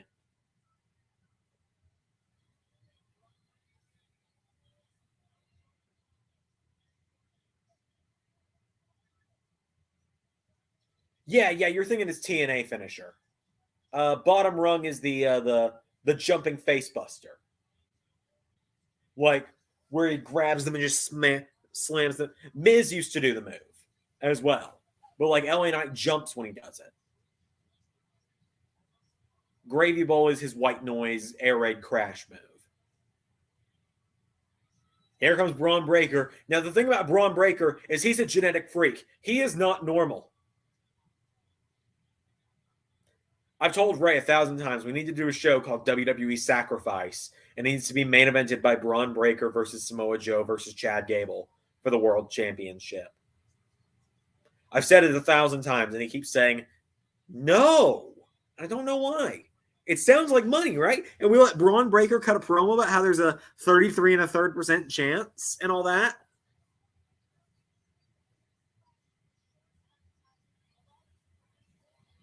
Like, come on, man. Please don't do the math thing. I've done the math thing so many times.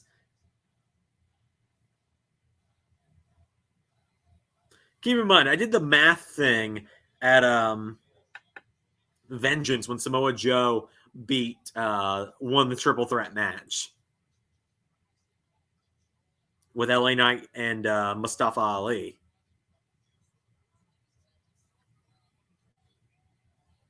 There are 3 tables in the ring, so we got a little bit of time before we got to wait for people to go through them. Tommaso referenced that on NXT. Yes, I did see that.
If dude own the Steiner name, then who does? The Steiners, because it's their real names. Here comes Ciampa.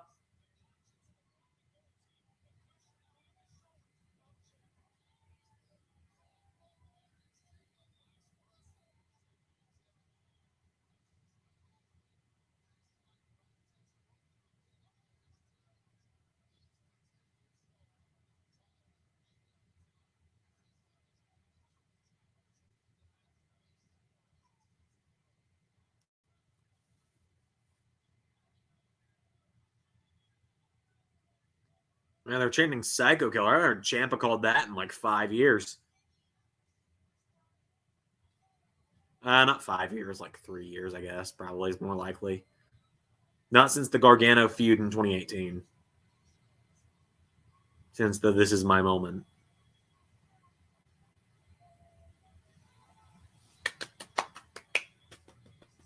I love Ciampa. Such a great guy.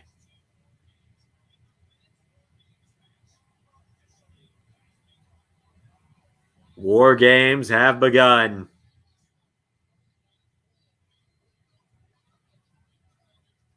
Downside is I'm watching it in like probably 240p because my Wi-Fi can only handle so much.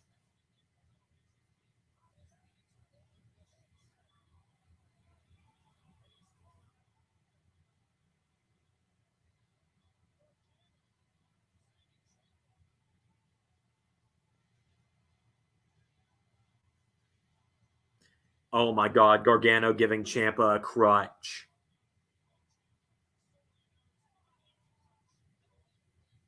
Love that. Man, the crutch not being a weapon in 2K games anymore hasn't been since 2K14 on like in the next gen games. It hasn't been since 2K14 when you could get it out of the crowd. Such a shame because I would have loved to have it involved in the Gargano and Ciampa stories and universe.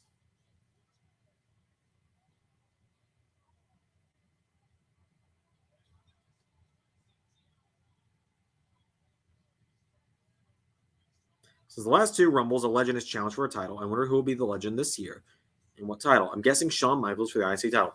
Well, your guess is as good as mine. I haven't even figured it out yet.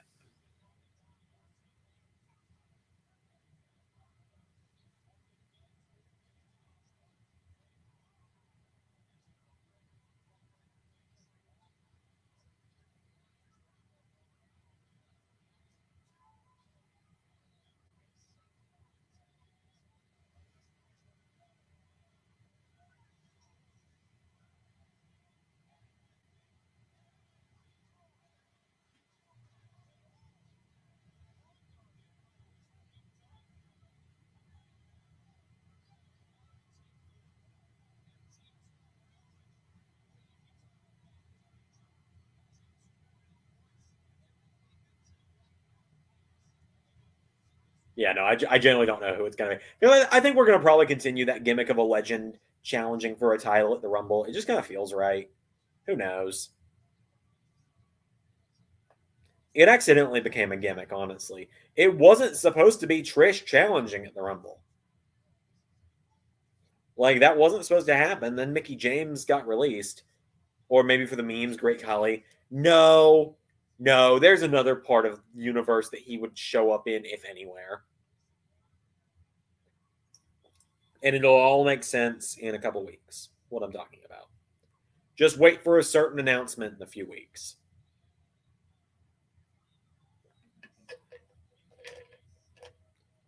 Everyone with the shrugs, let's do it. NXT Black and Gold, assemble.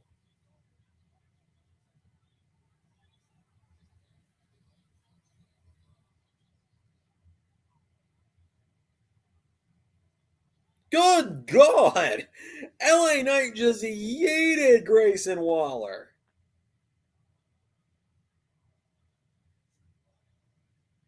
Oh, I thought Waller was about to go through a table. I was going to make my day.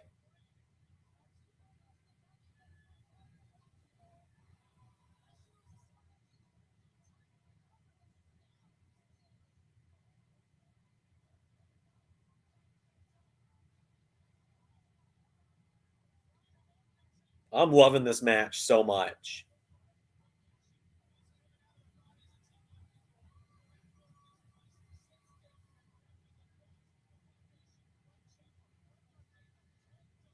Yes, the foundations and pillars since day one. Gargano and Ciampa, who didn't show up till 2016. LA Knight, who showed up 9 months ago. And Pete Dunne, who only just moved here full time last year and then got stuck across the country for most of last year because of a virus. These are the people who have been here since day one. What are you talking about? Sami Zayn? Adrian Neville? Tyler, who are they? The villain is going to turn on them and show his true color. I doubt it. I don't think that's what they're doing. I think LA Knight and Pete Dunne are probably on their way to Raw or SmackDown. I think Ciampa is going to drop the title to Braun Breaker. And then he'll also be on his way up.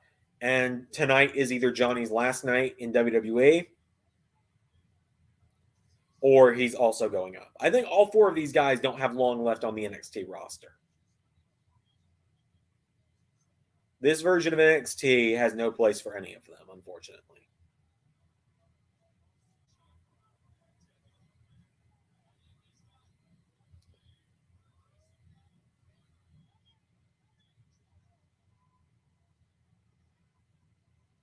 I was going to say, there's no way Ciampa was going to make that. That was like all the way, that was halfway across the ring. He wasn't making that with another guy on his back. And Grayson Waller's about to put Ciampa through a oh my God! LA Knight just belly to belly Waller off the top rope through a table. I love that. I am seeing more out of LA Knight in this one match.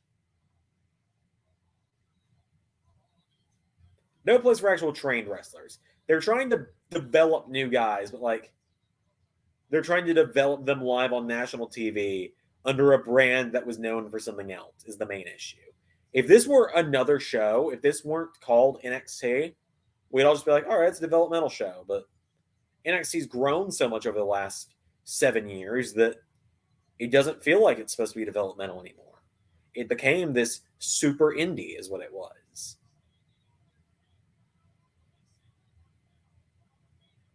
I would have preferred Kyle O'Reilly on the black and gold team instead of LA Knight. Oh, yeah, I 100% agree with you. Oh, Tower of Doom.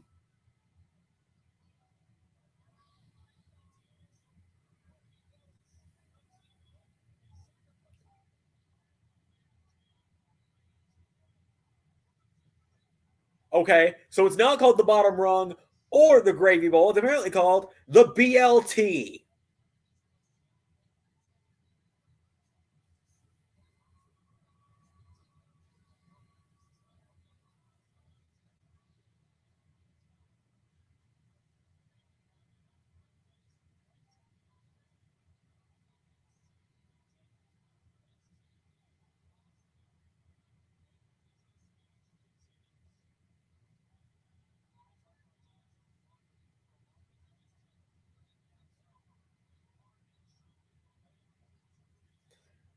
Oh, this is a great match. I'm not going to say it's the best War Games because all the War Games have been good over the years, but I really do love this one. This one's been great. I think Team Ciampa versus UE might be my favorite one just because of Kevin Owens being in it. Because you literally gave me Kevin Owens, Tommaso Ciampa, and Keith Lee, three of the world's most perfect men on one team. I'm straight, by the way, for those curious. You wouldn't tell it by how I talk about wrestling.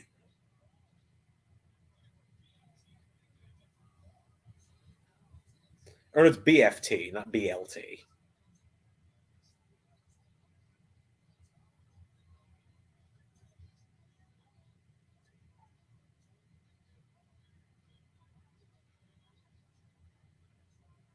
So we actually have mods for Tony D'Angelo and Carmelo Hayes already. What kind of name for a wrestling finisher is BLT? Isn't that supposed to make the other guy hungry? Maybe so. It's BFT or BLT. I can't quite hear it, and I don't want to turn up the volume for risk of getting copyright claimed.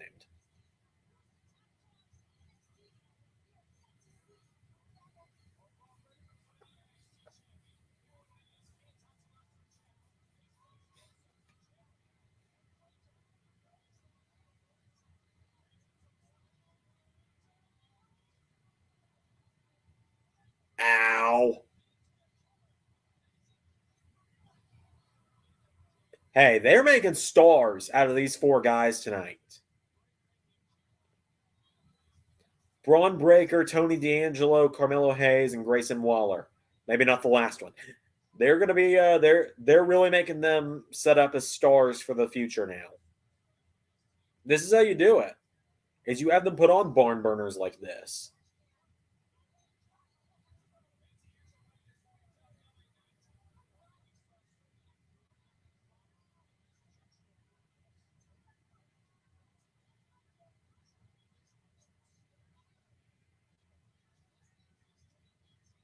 But yeah, currently, guys, we have mods for that haven't appeared in universe yet. We've got Odyssey Jones, Tony D'Angelo, and Carmelo Hayes. Sounds like a name of a certain person that was hinted at in AEW. Would name it a certain wrestling YouTuber. No idea.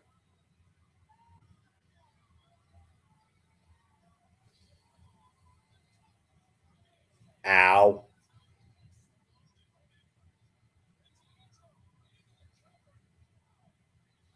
Okay, bias aside, they are making Grayson Waller look good. I just don't get it. I just get the appeal of me. He seems annoying as shit. Again, pot and kettle. I get it.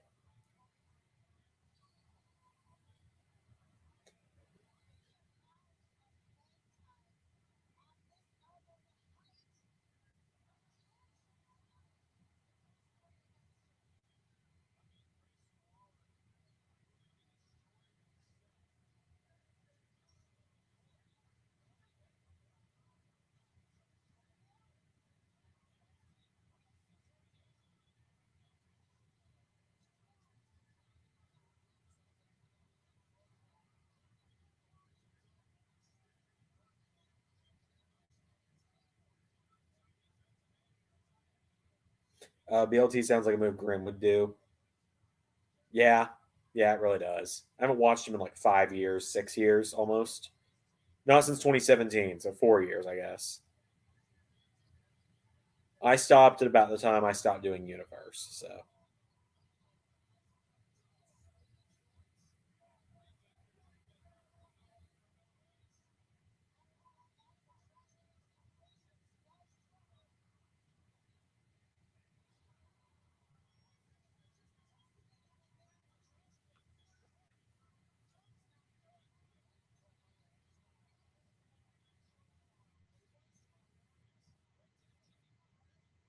Where do I see Killer Cross going?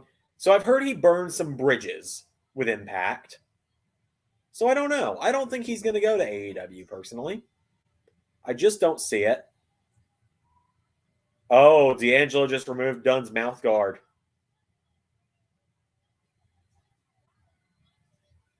That's the first time I've ever seen Pete Dunne's teeth. I'm pretty sure. Speaking of, I'll actually ask you guys this in a minute. Um, oh,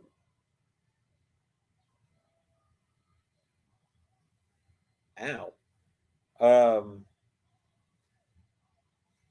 last guy's so Cross. I see him going either back to Impact. I could see him trying to mend those bridges, or maybe just doing like an indie run.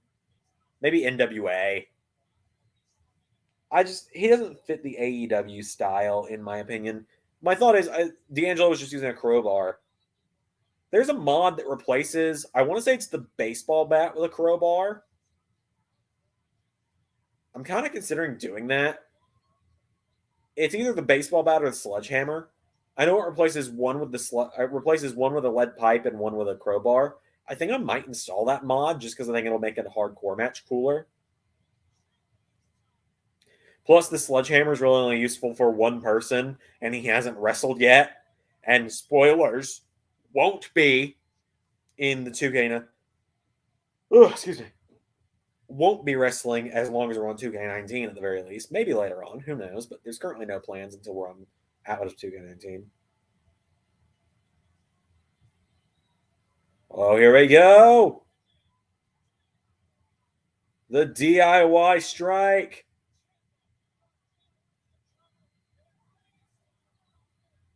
Carmelo, you're a dick. It's the baseball bat. Got it.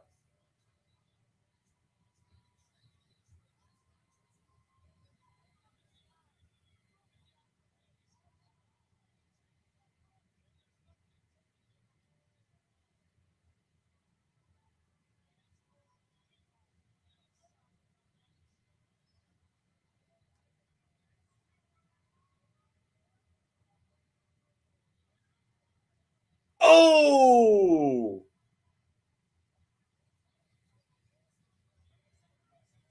Oh my god. Holy shit! Shit.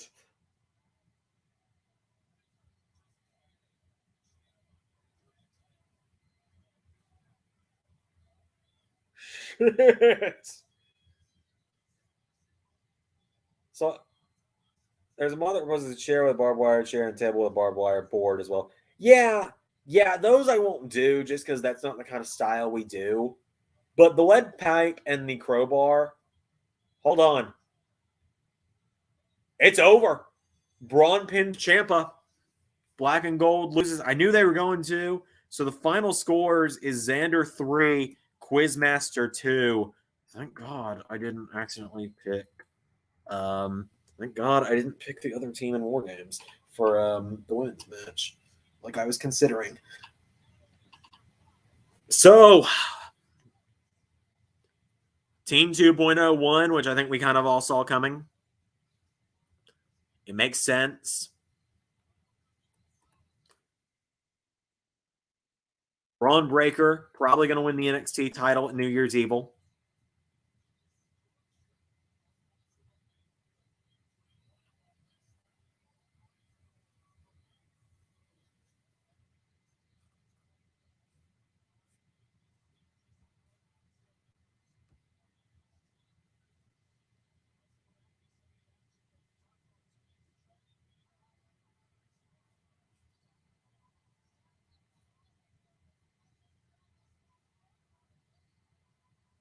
But there you go. That's it. So, War Games. It happened. Just kind of feels like it happened, and there's not much else to say on it. It's a fun show in parts. The tag match was fun. These DIY spots. This match in its and this is the match of the night in its entirety. Love this. Gargano coming out to Rebel Heart was fantastic.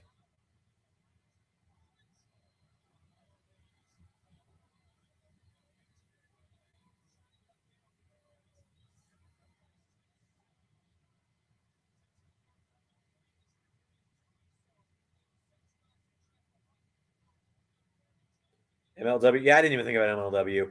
There's a lot. See, there's a lot of indies, and I don't really follow indie wrestling.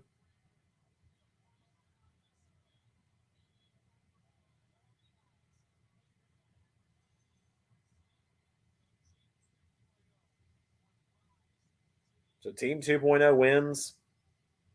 Like I said, that's probably it for most of those guys.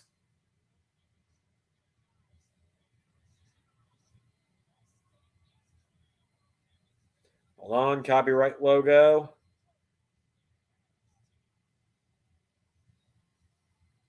And fade to black. That's it. It's actually over.